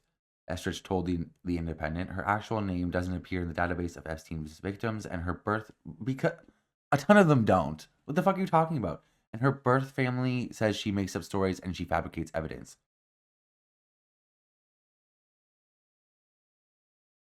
Among her most absurd and false claims are that in less than 3 years she was trafficked to more than 50 men, birthed multiple children fathered by Epstein, and suffered at least 6 forced abortions. None of this is true. How do you, the Wigdor firm which represented her has withdrawn from the case and ceased representing her. We have moved to terminate the case and obtain sanctions for her false and fraudulent claims against Mr. Black. When reached by the Independent, a spokesperson for Wigdor LLP declined to comment on the newly released files.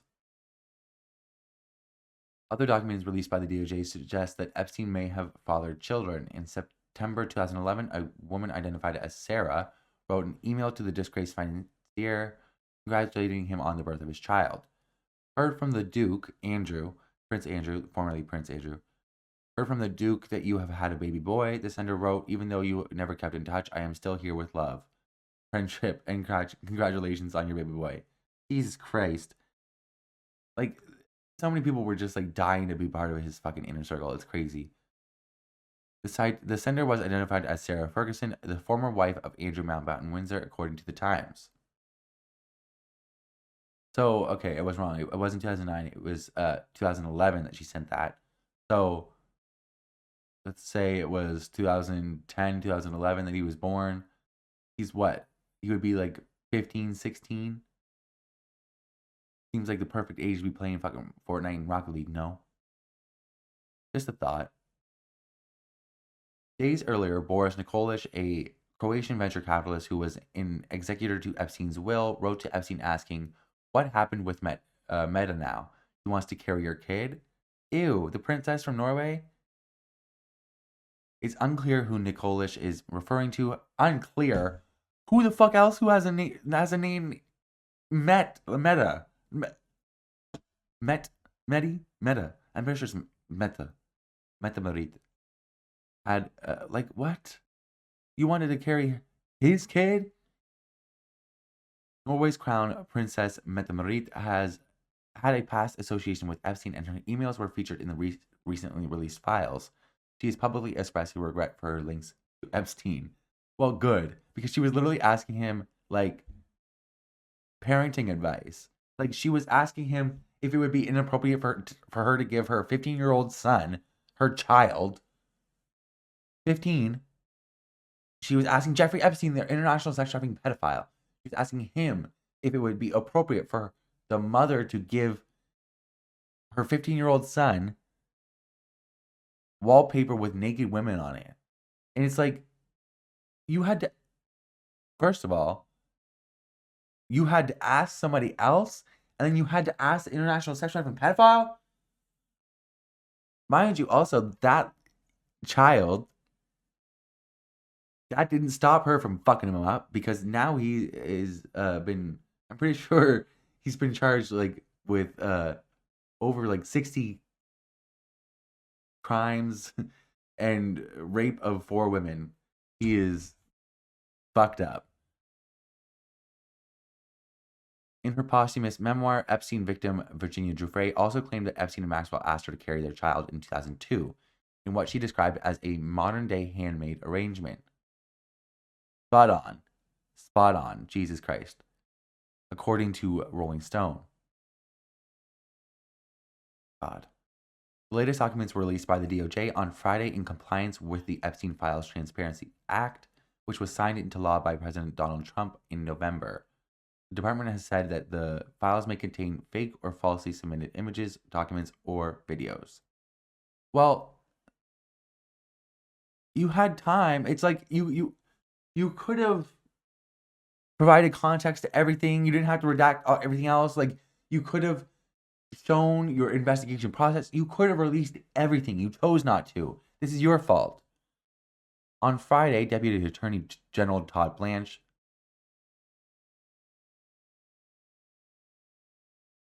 Donald Trump's former fixer, who took that meeting with Ghislaine Maxwell, and then the next day she was fucking transferred to Club Fed, where she has like a puppy and people are like waiting on her hand and foot. It's fucking disgusting.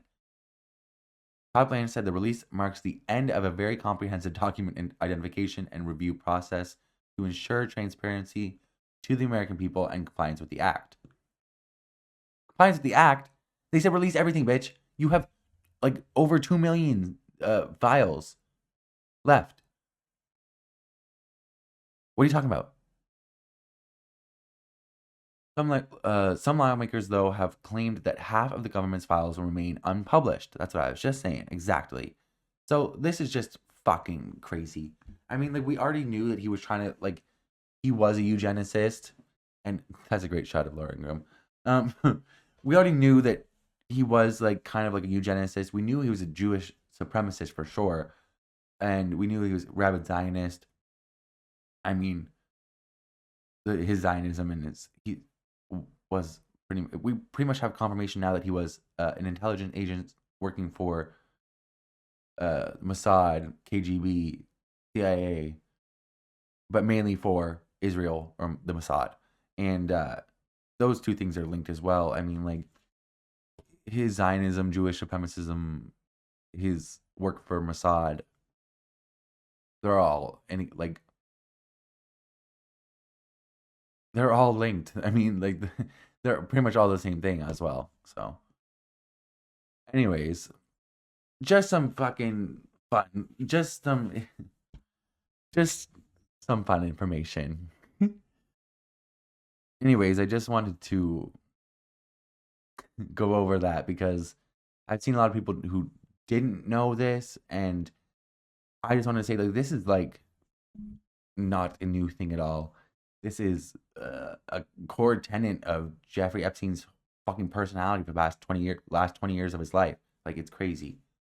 Anyways, have a great night, everybody. Keep your eyes open. This is a crazy timeline. Great time to be alive.